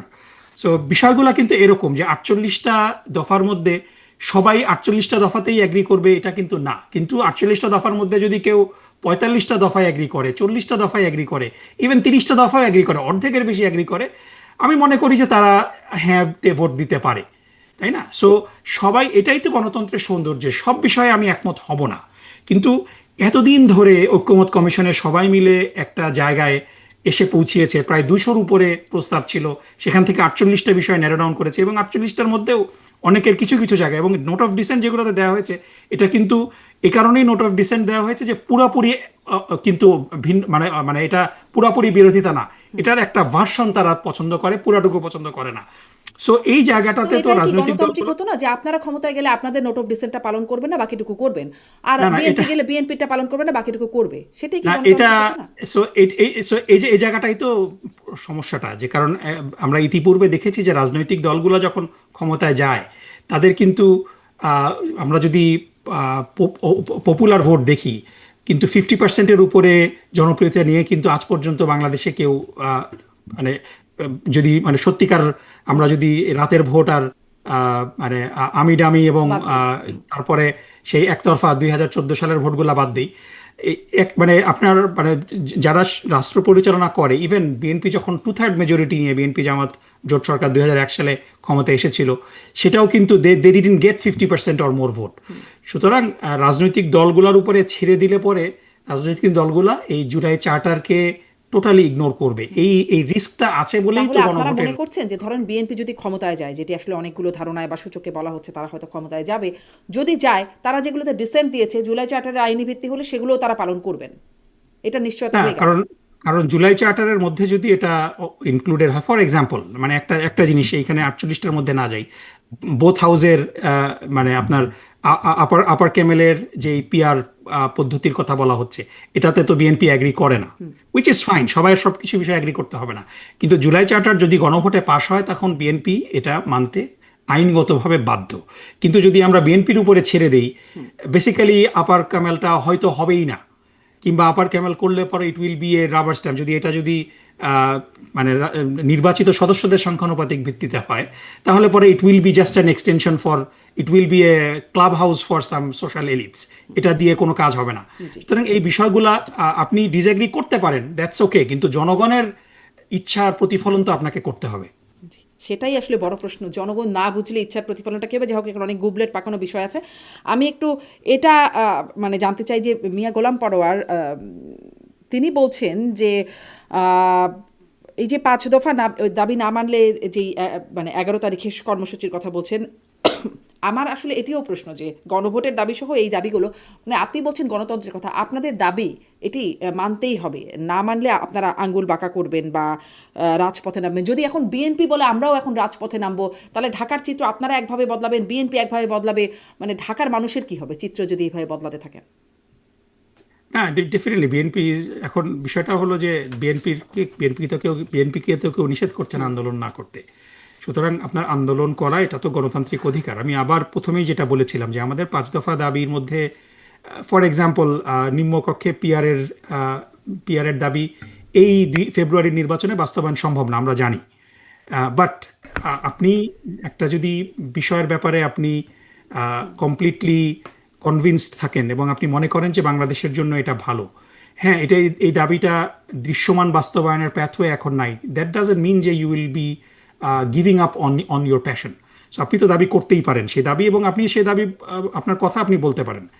কিন্তু কয়েকটা বিষয় এখানে খুব গুরুত্বপূর্ণ মানে এবং টাইম কথা বলতে সেন্সিটিভ, বলতে সেটা যদি হলো রাজপথে চলে আসে, মানে ঢাকার চিত্র বদলে দেবেন আপনারা, না, বিএনপিও ঢাকার কিন্তু চিত্র, আন্দোলনের বিষয়ে বলে ঢাকার চিত্র রেখেছে। 5 দফার সবগুলোর জন্যই বলা হচ্ছে সেটা না, মূলত এই এই আন্দোলনকে ইন্টেন্সিফাই করাটা হচ্ছে গণভোটের দাবির জন্য। সো এখন যদি বিএনপি তার দাবি নিয়ে মাঠে আসে, ফাইন, বিএনপিকেও বলতে হবে তাহলে যে গণভোট আগে হলে কি অসুবিধা। সো বিষয়টা এটাই তো গণতন্ত্রের সৌন্দর্য। এখন মানে মুশকিল হয়েছে কি যে আমরা আহ, এর আগে যেই আন্দোলনগুলা দেখে এসেছি, যে আন্দোলন মানে ভাঙচুর, টায়ার জ্বালানো, জনগণের মানে জনগণের অসুবিধা। সো আমরা কিন্তু জুলাই কিন্তু আমাদেরকে সেই জায়গা থেকে একটা অন্যরকম জায়গায় নিয়ে গিয়েছে। সো আপনি আন্দোলন করতে পারেন, ডেফিনেটলি কিছু যানজট সৃষ্টি হয় আন্দোলনের কারণে, সাময়িক অসুবিধা হয়, কিন্তু আমরা কিন্তু মানে ওই লেভেলের ভাঙচুর কিংবা মানে সংঘর্ষ এগুলা কিন্তু আমরা দেখছি না। সো ডেফিনেটলি একটা গণতান্ত্রিক রাজনৈতিক দলের অধিকার আছে যে সে যে দাবিগুলো চায় সেই দাবিগুলো নিয়ে ইন্টেন্সিফাইড আন্দোলন করার, এবং সেটাই জামাত করছে, এবং এর এর ফলে যেটা হচ্ছে ইট স্টার্টস দ্য কনভারসেশন। আপনাদের সবাই কাছে মিলে জুলাই সনদ একটা যখন জায়গায় গিয়ে বসবে, আলোচনার মাধ্যমেই সুরাহা হতে হবে সবকিছু। কিন্তু আলোচনার মাধ্যমে তো হলো না, আপনারা রাজপথে নামার কথা আলোচনা বলছেন, হয়নি কিন্তু হবে। নেমেছেন আবার আরো নামবেন, হুঁশিয়ারিও দিচ্ছেন 11 তারিখে রাজপথে। That is fine. আপনি মানে এখানে মানে যেহেতু আমাদের এবং আমি আমি আপনাকে মানে মানে আমি আপনার প্রতি শ্রদ্ধা রেখেই বলছি যে আমাদের যে ভয়টা, এটার কারণ হলো আমাদের প্রিভিয়াস কালচার। সেইখান থেকে একটা কালচারাল শিফটও আমাদের কিন্তু দরকার, যে আমরা নিয়মতান্ত্রিক আন্দোলন করব, ইন্টেন্সিফাইড আন্দোলন করব, আমাদের দাবির প্রতি প্যাশনেট থাকব, কিন্তু আমরা কখনো এটাকে ভাঙচুর তারপরে একটা রাজনৈতিক সংঘর্ষের মধ্যে নিয়ে যাব কিন্তু না। তারপরে So ওই এই যে ভয়টা জায়গাটাতে ওখানেই করে, মানে আমরা তো ঘরপোড়া গুরু, যখন আপনারা বলেন আঙ্গুল না না বাঁকা করবেন, যখন আপনারা বলবেন আমি চিত্র বদলে দেবেন, তখন তো আমাদের ভয় লাগবেই যে কি করবেন, যে না না ঢাকার চিত্র। ডেফিনেটলি আমি এই ভয় I share the same fear আপনি যেটা বলছেন, কিন্তু আমি আপনাকে আশ্বস্ত করতে চাই যে আমরা সেই 2024-এর আগের বাংলাদেশে আমরা ফিরে যেতে চাচ্ছি না। এটার একটা নতুন বাংলাদেশ। এখানে এই বাংলাদেশ আমাকে এতটুকু নিশ্চয়তা দিয়েছে যে আমি যেই ব্যাপারে প্যাশনেট, সেই ব্যাপারটা আমি পার্সু করতে পারবো নির্ভয়ে, আমি বলতে পারবো নির্ভয়ে, আমি আমার দাবি জানাতে পারবো। তারপরে সেই দাবি যদি জনগণ রিজেক্ট করে, সেই দাবি যদি জনগণ না মেনে নেয়, I still respect that. So এই অধিকারটা তো আমার আছে। জি, কিন্তু ধরেন এই যে আপনারা গণভোটের জন্য দাবি করছেন, আমি দেখছিলাম যে একজন ওসি, মাদারীপুরের একজন পুবাইল থানার ওসি, তিনি তার নাম শেখ আমিরুল সম্ভবত, তিনি একটা জামাতের আমিরের বক্তব্যের একটা ফটোকার্ডের নিচে একটা কমেন্ট করেছিলেন যে আগে গণভোট দরকার, যে স্বাধীনতা বিরোধীদের দেশে রাজনীতি করার অধিকার আছে কিনা। তাকে কিন্তু সেখান থেকে প্রত্যাহার করা হয়েছে জামাতের মানে আপত্তির মুখে, স্থানীয় জামাতের আপত্তির মুখে তারা অভিযোগ করেছে এবং তাকে প্রত্যাহার করে নেওয়া হয়েছে। মানে সবাই তার কথা বলতে পারবে, সেই কথাটা বলেছে, সে মেনশনও করে নাই কি সবাই আসলে। আপনি যখন সরকারি কর্মচারী, তখন মানে you don't have that freedom of expression. আপনি রাজনীতি করতে হলে ওসির দায়িত্ব ছেড়ে আপনি রাজনীতি করবেন। এখানে আসলে কি এটা একটা রাজনীতি, রাজনৈতিক কি রাজনীতি করে না, এটা তো অবশ্যই রাজনীতি। এটা হলো সেই আওয়ামী লীগের ফ্যাসিস্ট আওয়ামী লীগ সরকারের একটা জেনোফোবিক বক্তব্য, এবং এই বক্তব্য একজন ওসির তার দায়িত্ব পালনের সাথে তো কোনো সম্পর্ক নেই। তিনি যদি রাজনীতি করতে চান, তিনি পদত্যাগ করে এই কথা বলবেন, কোনো অসুবিধা নাই। কিন্তু তিনি যখন জনগণের জানমালের হেফাজত করবেন, this statement is a xenophobic statement. কেন এবং এই স্টেটমেন্টের কেন না, জেনোফোবিক? আমি বলছি এই স্টেটমেন্টের, এরকম স্টেটমেন্ট করার মাধ্যমেই বিগত 15 বছর ফ্যাসিস্ট আওয়ামী লীগ সরকার বাংলাদেশে জামাত এবং শিবিরকে হত্যাযোগ্য করে তুলেছিল, এবং জামাত এবং শিবিরকে হত্যা করা বৈধ ছিল, মানে এটা ক্যাম্পাসে ক্যাম্পাসে নির্যাতন করা বৈধ ছিল এই ধরনের রেটরিকের মাধ্যমে। সুতরাং একজন সরকারি কর্মচারী তো এই ধরনের জেনোফোবিক রেটরিক করতে পারেন না। তিনি যদি সাধারণ মানুষ হয়ে থাকেন, তিনি সাধারণ জনগণ হয়ে থাকেন, সিভিলিয়ান হয়ে থাকেন, অফকোর্স তিনি এরকম, এটা কেন আরো ন্যাস্টি বক্তব্য তিনি দিতে পারেন, এটার প্রতিবাদও আমরা করতে পারি, কিন্তু তিনি চাকরি হারাবেন না। তিনি যে একটা বক্তব্য দিবেন, আমি তার পাল্টা একটা বক্তব্য দিব, কিন্তু আপনি সরকারি জায়গায় থেকে এই ধরনের জেনোফোবিক রেটরিক আপনি মানে প্রমোট করতে পারেন না, কারণ এটা আপনার নিরপেক্ষতাকে ক্ষুণ্ণ করে। কারণ আপনার বেতন দিচ্ছি আমার ট্যাক্সের পয়সায়, আপনার নিরপেক্ষতাটা খুব জরুরি। এটা পৃথিবীর সব জায়গায় there are rules of engagement for government officials. এখানে কেন নিরপেক্ষতা নাই বলে মনে হচ্ছে তার বক্তব্য? না, এখানে একটা রাজনৈতিক দলকে আওয়ামী লীগের শেখানো একটা, যেটা বারবার বলছি, যে আওয়ামী লীগের শেখানো একটা ফ্যাসিস্ট জেনোফোবিক বক্তব্য এখানে দেওয়া হয়েছে। এটার মাধ্যমে একটা রাজনৈতিক দলের কার্যক্রমকে সংকুচিত করার, যেই রাজনৈতিক দল বিগত ফ্যাসিস্ট এই বক্তব্যের মাধ্যমে সেই রাজনৈতিক দলকে জামাত এবং শিবিরকে হত্যাযোগ্য করে ফেলা হয়েছিল। আচ্ছা, তাদের এই কারণে এই এটা বক্তব্যটা একটা অপরাধ যে স্বাধীনতা বিরোধীদের রাজনীতি করার অধিকার আছে কিনা। তিনি যখন এই প্রশ্নবোধক শুধুমাত্র বলছেন যে গণভোট দরকার, যে আছে কিনা, তিনি বলছেনও না যে অধিকার নাই, তিনি বলছেন এই জন্য একটা গণভোট দরকার, যে দরকার আছে কিনা। কিন্তু আপনারা আবার 5 দফা দাবির মধ্যে স্বৈরাচারের দোষর আখ্যা দিয়ে জাতীয় পার্টির রাজনীতির জেনোফোবিক টোন। জি, যে ওই যে বলছিলাম 5 দফার দাবির মানে শেষ দফায় বলছেন জাতীয় পার্টি সহ 14 দলের রাজনীতি করার অধিকার থাকবে না, তাদের কার্যকলাপ নিষিদ্ধ করতে হবে। মানে আপনারা এটা বলতে পারবেন যে তাদের কার্যকলাপ নিষিদ্ধ হয়ে যাক? আমরা তো সরকারি বেতনভুক্ত কর্মচারী না। আমরা যদি সরকারি বেতনভুক্ত কর্মচারী হতাম, তাহলে মানে এই দাবিটা বৈধ হবে, এই দাবিটা বৈধ হবে। অবশ্যই আমি তো দাবি করতেই পারি, আপনিও করতে পারেন, কিন্তু আপনি সরকারি সেই দাবিটা যৌক্তিক সুযোগ সুবিধা নিয়ে আপনি করতে পারবেন না। সেই দাবিটা মানে there is a difference. I think you see the difference. আমি একজন সিভিলিয়ান হিসাবে, আমাকে তো সরকার বেতন দেয় না, কিংবা আমি মানুষের জানমালের বলছে না, তাই না? সে তো সরকারি, তিনি তো সরকারের বিরুদ্ধে আমি আওয়ামী লীগের রাজনীতি নিষিদ্ধের দাবি করতে পারি, আমি জাতীয় পার্টির রাজনীতি নিষিদ্ধের দাবি করতে পারি, কিন্তু একটা ওসি তো করতে পারেন না, তার তো সেই রাইট নাই, এবং এটা করলে তার চাকরি তো চলে যাবেই। জি, তিনি বলছেন গণভোট দরকার। না, এটা এটা তিনি বলতে পারতেন, তিনি যদি সাধারণ মানুষ হতেন, তিনি যদি সিভিলিয়ান হতেন। কিন্তু সরকারি, তার রাজনীতি করার শখ থাকলে তিনি সরকারি চাকরি ছেড়ে দিন।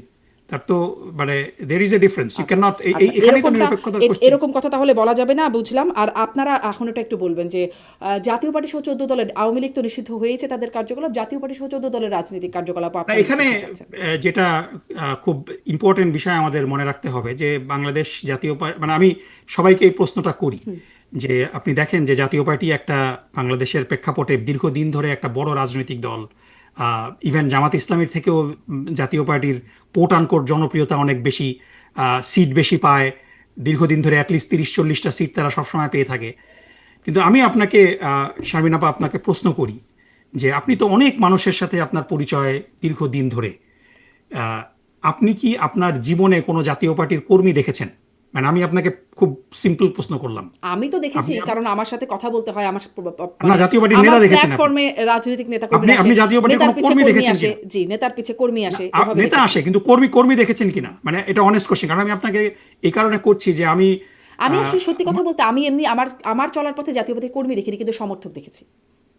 সমর্থক, এগেন, সমর্থক ইজ এ ডিফারেন্ট স্টোরি। আমি সমর্থকও দেখিনি, আমি কর্মী দেখেছি। এবং এটা আমি এই কারণে বলছি যে আমার এখন বয়স হলো 48। আমি 10 বছর বয়স থেকে মানুষের সাথে মিশি। আমার দীর্ঘ 38 বছরের জীবনে বাংলাদেশে আমি চাকরি করেছি, পড়াশোনাও করেছি, পৃথিবীর বিভিন্ন দেশে থেকেছি। আমি আমার জীবনে জাতীয় পার্টির কোনো কর্মী দেখিনি। নেতার পিছে এবং পিছে আমি অনেক আজ কর্মী তো পর্যন্ত, আসেন, কথা বলেন, দেখি তো আমরা। না, নেতা নেতা দেখেছেন, আপনিও কর্মী দেখেননি, আমি আপনাকে গ্যারান্টি দিতে পারি। এবং এটা বলছি মানে এই কারণে নেতার আমি সাথে যারা বলছি, আসেন তারা কর্মী না, আর নেতাও। নেতার সাথে নেতার কিছু আহ, আমি আমি ওখানে আচ্ছা আচ্ছা, যাচ্ছি, কর্মী দেখি নাই, ঠিক আমি আছে, ওখানে যাচ্ছি। কথাটাই আসে, আমাকে হ্যাঁ। আপনি যদি একটু মেন সময় দেন। পয়েন্টটা শুনি, হ্যাঁ। আমি এই কথাটা এই জন্য বলছি যে জাতীয় পার্টির আমি আমার জীবনে কোনো কর্মী দেখিনি। সমর্থকও খুব মানে দেখেছি, এটা ইটস এ ডিফারেন্ট স্টোরি। জাতীয় পার্টির আমি নেতা দেখেছি। বাংলাদেশের কোনো শিক্ষা প্রতিষ্ঠানে জাতীয় পার্টির কোনো সমর্থন নেই, কোনো কোনো কোনো শক্তি নেই, কোনো কোনো পেশাজীবী মহলে জাতীয় পার্টির কোনো অস্তিত্ব নেই, ইভেন গ্রাসরুটে জাতীয় পার্টির কোনো অস্তিত্ব নেই। কিন্তু আপনি প্রত্যেকটা নির্বাচনে দেখবেন যে জাতীয় পার্টি সিগনিফিক্যান্ট ভোট পায়। মানে হিস্টোরিক্যালি জাতীয় পার্টি 12%, 10 থেকে 12% ভোট পায়। এবং আপনি যদি স্ট্যাটিস্টিক্যালি বিষয়টা দেখেন যে প্রতি 100 জনে আপনি যদি 10%ও জাতীয় পার্টির ভোট রাখেন, আপনি 10 জন মানুষের সাথে কথা বললে গড়ে একজন মানুষ আপনার পাওয়া উচিত যে জাতীয় পার্টিকে সমর্থন করে। আপনি 1000 মানুষকেও যদি র্যান্ডমলি বাংলাদেশে সার্ভে করেন, তার মধ্যে একজন তো জাতীয় পার্টি সেই সমর্থন দলের কার্যকলাপ পাবেন নিষিদ্ধ কিনা, চান আমি কেন? আমি আমি শেষ করি আপা। সো জাতীয় party is not a political party. জাতীয় পার্টি হলো বাংলাদেশের প্রতিবেশী দেশের সৃষ্টি করা একটা প্রক্সি। এবং নির্বাচনে বেসিক্যালি তারা কিছু ব্যক্তিদের অন্য রাজনৈতিক দল থেকে ভাগিয়ে এনে নির্বাচিত করে। সো এরকম একটা অপশক্তি। এবং আমরা দেখেছি যে জি এম কাদের যখন এই কিছুদিন আগেই ভারত সফর করে আসলেন, তখন তিনি বলেছিলেন কিন্তু প্রকাশ্যে যে ভারতের অনুমতি ছাড়া তিনি এটা বলতে পারবেন না। সো দিস ইজ অ্যাবসোলুটলি বাংলাদেশের অপরাজনীতির যদি আমরা কোনো প্রতিবিম্ব দেখতে চাই, সেটা হলো জাতীয় পার্টি। জাতীয় পার্টি রাজনীতি যদি করে, সুষ্ঠু রাজনীতি করে, এখানে কারো আপত্তি থাকার কথা না। কিন্তু বাংলাদেশে যেই ফ্যাসিবাদী রাজনৈতিক দল নিষিদ্ধ হয়েছে, আওয়ামী লীগ, সেই ফ্যাসিবাদী রাজনৈতিক দল যদি জাতীয় পার্টির মাধ্যমে পুনর্বাসিত হওয়ার চেষ্টা করে, অবশ্যই জনগণ এটাকে প্রতিরোধ করবে। জাতীয় পার্টি যদি প্রতিবেশী দেশের গোয়েন্দা সংস্থা দ্বারা পরিচালিত হওয়ার চেষ্টা করে, এটা জনগণ প্রতিহত করবে। জাতীয় পার্টি যদি সাধারণ মানুষের মতো সাধারণ রাজনীতি করত, এটাতে কোনো অসুবিধা হতো না। কিন্তু জাতীয় পার্টির আয়ের উৎস থেকে শুরু করে জাতীয় পার্টির সমস্ত কার্যক্রম, আমি যেটা বললাম যে একটা দল যাদের প্রতি 10 জনে একজন আপনার জাতীয় পার্টির সমর্থক থাকার কথা, সেখানে আপনি কোনো মানে এটি কি আসলে বাংলাদেশে, আপনারাই বলবেন যে তাদের সমর্থনে, বা আপনারাই ঠিক করবেন না যে না না, তাদের আসলে তাদের বিষয়টা? তাদের এবং এটা ভুলে গেলে চলবে না যে তাদের যেই রোল, এই এই অবৈধ ফ্যাসিবাদী সরকারকে বৈধতা দেওয়া, দীর্ঘদিন ধরে তারা সরকারের অংশ ছিল, সরকারের গৃহপালিত বিরোধী দল ছিল। এবং শেষ মুহূর্তে যেই 14 দলের যে বৈঠক হয়েছিল, যে বৈঠকে জামাত ইসলামীকে নিষিদ্ধ করা হয়েছিল, সেই বৈঠকেও তো জাতীয় পার্টি ছিল জাতীয় না? পার্টি, না না, জাতীয় পার্টি সেই বৈঠকে ছিল, জাতীয় পার্টি সেই বৈঠকে ছিল। ছিল না, জাতীয় পার্টির মহাসচিব আমাকে নিশ্চিত করেছেন যে তিনি সেখানে জাতীয় না না না, পার্টির কোনো জাতীয় পার্টি সেই প্রতিনিধি বৈঠকে ছিলেন। ছিল, জাতীয় পার্টি প্রেস কনফারেন্সে ছিল না, যখন যেটা হাসানুল হক ইনু এবং রাশেদ খান মেনন যে প্রেস কনফারেন্স করেছে সেই প্রেস কনফারেন্সে ছিল না, কিন্তু 14 দলের বৈঠকে জাতীয় পার্টি ছিল। সো বেসিক্যালি 14 দলের জাতীয় মধ্যে তো পার্টির জাতীয় সাথে পার্টি নাইও। এই ফ্যাসিবাদীদের যে সম্পর্ক, সেটা জাতীয় পার্টি রাজনীতি করতে পারে, কিন্তু জাতীয় পার্টির মাধ্যমে যদি আওয়ামী লীগকে পুনর্বাসিত করার চেষ্টা করা হয় সেটা জনগণ রুখে দিবে। সো এই জায়গাটাতেই ডিস্টিংশন করতে হবে। জাতীয় পার্টি রাজনীতি করতে পারে, জনগণকে রুখে দিতে দেন, জনগণ ভোট না দিক, বা তাই সেক্ষেত্রেও একটা গণভোট হতে পারে যে জাতীয় পার্টি থাকবে না থাকবে না, সেই না সিদ্ধান্ত না, রাজনৈতিক দল আপনারা নিষিদ্ধের কেন জন্য তো চাপিয়ে দেন? গণভোট, দেখেন আপনি রাজনৈতিক দল নিষিদ্ধের জন্য তো গণভোট পৃথিবীর কোথাও হয় না। কারণ আপনি যদি পৃথিবীর যে কোনো রাজনৈতিক দল নিষিদ্ধ করার জন্য গণভোট দেন, সেই গণভোটে সেই দল নিষিদ্ধ হয়ে যাবে, কারণ কোনো রাজনৈতিক দলের জনপ্রিয়তাই 50%-এর বেশি না। ইভেন আপনি যদি বিএনপিকে নিষিদ্ধ করার জন্য গণভোট দেন, এটা জনগণ ভোট দিয়ে ফেলবে। সো আপনি রাজনৈতিক দলের নিষিদ্ধের বিষয়টা তো গণভোটের বিষয় না। সো গণভোটের বিষয় তো জাতীয় গুরুত্বপূর্ণ বিষয় নিয়ে। সো আপনি রাজনৈতিক দলের নিষিদ্ধের জন্য তো আপনি গণভোট দিতে পারেন না। এটা তো একটা রাজনৈতিক সিদ্ধান্ত, রাজনৈতিক সরকার সিদ্ধান্ত নেবে। সো আমার কথা হলো যে জাতীয় পার্টির অপরাজনীতি বন্ধ করতে হবে। ফ্যাসিবাদীর দোসর তারা হতে পারবে না, তাদের মাধ্যমে আওয়ামী লীগ যেন পুনর্বাসিত না হতে পারে জি। এই এবার নিশ্চয়তা, এবং তারা আপনাদের জন্য প্রতিবেশী খুবই দেশের অপ্রিয় একটা প্রশ্ন। পাপেট হবে না, এই আপনাদের নিশ্চয়তাগুলো যদি জি দেয় তাহলে জাতীয় পার্টির জি রাজনীতি করলে অসুবিধা তো নেই। আপনাদের জন্য খুব অপ্রিয় একটা প্রশ্ন, তারপরেও মানে সবসময় আপনারা এটা মুখোমুখি হন, সেটি হচ্ছে জাতীয় পার্টি স্বৈরাচারের দোসর। আপনি বলছেন দোসর তারা ছিল এই সময়, পুরো সময়, কিন্তু আপনাদেরকে অভিযুক্ত করা হয় যে আপনারা সেই সময় যখন মুক্তিযুদ্ধের সময় পাকিস্তানিদের দোসর ছিলেন, যখন বাংলাদেশে এই এই এই যে এই এখন যে বলা হচ্ছে বা সরকারি হিসাবে 800, জাতিসংঘ বলছে 1400 মানুষকে হত্যার জন্য আওয়ামী লীগ দায়ী, এবং তার সাথে জাতীয় পার্টি বা দোসররা ওই সময় 30 লক্ষ মানুষ হত্যা বা নারী নির্যাতনের পেছনে তাদের দোসর হিসেবে জামায়াত ইসলামীকে ট্রিট করা হয়, এবং সে সময় আনুষ্ঠানিকভাবে জামায়াত ইসলামী তাদের পক্ষ নিয়েছিল, তাদের সমর্থন করেছিল। সেই দোসর হিসেবে আপনারা তো রাজনীতি আসলে করছেন, এই দোসর হিসেবে না দেখেন, রাজনীতি করলে সমস্যা এটা এটা খুব আনফরচুনেট প্রশ্ন। সেটা হলো যে এই প্রশ্নটা বারবার করা হয় পানি ঘোলা করার জন্য। সত্যি কথা বলতে কি, যে বিগত দিনগুলোতে আওয়ামী লীগ, ফ্যাসিবাদী আওয়ামী লীগ সরকার সবচেয়ে বড় যেই অবিচার করেছে বাংলাদেশের জনগণের প্রতি, সেটা হলো যে নেক্কারজনকভাবে রাজনৈতিক নেতৃবৃন্দকে একটা ভুয়া, একটা অনৈতিক আদালতের মাধ্যমে ভুয়া সাক্ষীর উপরে বেস করে হত্যা করেছে। সো আপনি একজন, ডেফিনেটলি সে সময় আপনি বাংলাদেশে ছিলেন, আপনি একজন মিডিয়া কর্মী ছিলেন সে সময়। বাংলাদেশের অধিকাংশ জনগণ, আপনি নিরপেক্ষভাবে আপনি যদি বলেন আমাকে, এখন আপনি যদি বলেন যে সেই বিচারটা কি কোনো বিচার হয়েছে, বিচার সেই বিচারে বিচার প্রশ্নবিদ্ধ কোনো হয়েছে। ক্রেডিবল অভিযোগ আনা গিয়েছে? না, কিন্তু বিচারটা আপনি নিয়ে তো আপনি কথা হচ্ছে না, আপনি বিচারটা প্রশ্নবিদ্ধ আপনি হয়েছে। আপনার রাজনৈতিক প্রতিপক্ষকে একটা বায়বীয় অভিযোগ এনে না, কিন্তু সাক্ষী জামাত তৈরি ইসলাম করে, স্বাধীনতা বিরোধী ছিল, মুক্তিযুদ্ধ বিরোধী না ছিল, না, তো ওটা বায়বীয় ওটা অভিযোগ না সো ছিল কি? Basically you are innocent until proven guilty. না না, সেখানে ওটা আপনাকে তো আপনি ফৌজদারি পারসিকিউট অপরাধের করা কথা হয়েছে, বলছেন আপনাকে প্রশ্ন। হত্যা করা হয়েছে, হাজার হাজার মানুষকে হত্যা করা হয়েছে, একটা একটা মানে তো জাতীয় পার্টি তো বাংলাদেশের ইনোসেন্ট মানুষকে আনটিল জিম্মি করে। গিলটি। জি, জাতীয় পার্টির কথা বলছেন, তাদেরকে নিষিদ্ধ করা, তারা না তো না, ইনোসেন্ট আনটিল প্রুভেন গিলটি। কিন্তু so we have to give it time. জাতীয় পার্টির বিরুদ্ধে তো বায়বীয় অভিযোগ এনে তাদেরকে হত্যা করা হয়নি। আপনি সো বেসিক্যালি বিষয়টা হলো যে আপনি যখন একটা ভুয়া মামলা করে, একটা ভুয়া ইতিহাস সৃষ্টি করে, মিথ্যা সাক্ষী দিয়ে সেটা প্রমাণ করার চেষ্টা করেন, এবং জনগণ সেটা বুঝে গিয়েছে, এবং পৃথিবীর সমস্ত মানবাধিকার সংস্থা এই আদালতকে কন্ডেম করেছে, তারপরও এই বিষয়টা বারবার অবতারণা করাটা খুবই দুঃখজনক, খুবই দুঃখজনক। না, ওটা তো আপনি বিচারের কথা বলছেন, কিন্তু আসলে আমি হ্যাঁ, বলছিলাম আপনি যে বিচারের কথা তো বলছেন, বিচারের কথা তো এই জন্যই আসছে যে আপনার বিরুদ্ধে যদি, সহযোগী এবং আপনার সমর্থক, বিরুদ্ধে আপনি যে জাতীয় অভিযোগগুলা, পার্টিকে যে কারণে মানে দায় দিচ্ছেন সহযোগিতা এবং সমর্থন করবার জন্য দোসর হিসেবে, ওই সময়ও তো আসলে পাকিস্তানকে না না না না না, সমর্থন এটা করা। এটা it's not apple to apple. আপনার তো কম্প্যারিজনটা অ্যাপল টু অ্যাপল হতে হবে। আপনি তো অ্যাপল টু অরেঞ্জ কম্পেয়ার করতে পারেন। আপনি তো একটা মানে না, দিস অবশ্যই is Apple not to the Apple হচ্ছে কম্প্যারিজন। না, কারণ সেখানে আপনি যে 30 লক্ষ মানুষ অভিযোগে, ছিল, আপনি এখানে জামাতের 1400 বিরুদ্ধে মানুষ। যে অভিযোগগুলো এনেছেন, আপনি জামাতের বিরুদ্ধে যে অভিযোগগুলো আনছেন, আদালত যখন এটিএম আজহারুল ইসলামকে বিজ্ঞ প্রধান বিচারপতি যখন মুক্তি দিয়েছেন, বেকসুর খালাস দিয়েছেন, তখন তার মন্তব্যটা যদি আপনি পড়েন, এরপরে this total discussion should have been buried deep under the ground. সেটাকে তার আগেও বারবার আনা আদালত হচ্ছে। অনেক কথা বলেছে, আপনাকে সেই আদালতকে আপনাকে প্রশ্ন করছেন। আপনি মিথ্যা অভিযোগে, আপনি আমাকে মিথ্যা অভিযোগে 54 বছর ধরে আপনি আমাকে বিচার করে রাখছেন, আমাকে শাস্তি দিচ্ছেন, আমার অধিকার আপনি কেড়ে নিয়েছেন, এবং এই অভিযোগগুলো যখন প্রমাণ করার সুযোগ আসতো তখন আপনি মিথ্যা সাক্ষী দিয়ে সেটা প্রমাণ করার চেষ্টা করেছেন, এবং প্রধান বিচারপতি এটাকে বলেছেন genocide of justice. It's not a small term, so সুতরাং এই বিষয়ে যদি কেউ আবার সেই ফ্যাসিবাদী জায়গায় ফিরে যায়, এটা এটা আপনি বেসিক্যালি সেই ফ্যাসিবাদী বয়ানেরই আপনি আমাকে প্রথম যে কথাটা বলেছিলেন যে কেন এই ওসির বিরুদ্ধে শাস্তিমূলক ব্যবস্থা গ্রহণ করা হলো, কারণ এই ধরনের মিথ্যা জেনোফোবিক রেটরিক দিয়েই কিন্তু সাধারণ মানুষকে হত্যা করা হয়েছে। জামাত শিবির অর্থ হলো মানে জামাত শিবিরকে ডিহিউম্যানাইজ করা হয়েছে, এটি কি অসত্য? ডেমোনাইজ করা হয়েছে। আপনি বিচারের কথা বলছেন, কিন্তু এটি তো অসত্য নয় যে ওই সময় আপনারা স্বাধীনতা বা মুক্তিযুদ্ধের বিরোধিতা করেছিল জামাতে ইসলামী। না, এটা তো মানে আপনার তখন তো একটা স্বাধীন দেশ ছিল, একটা ইউনাইটেড দেশ ছিল।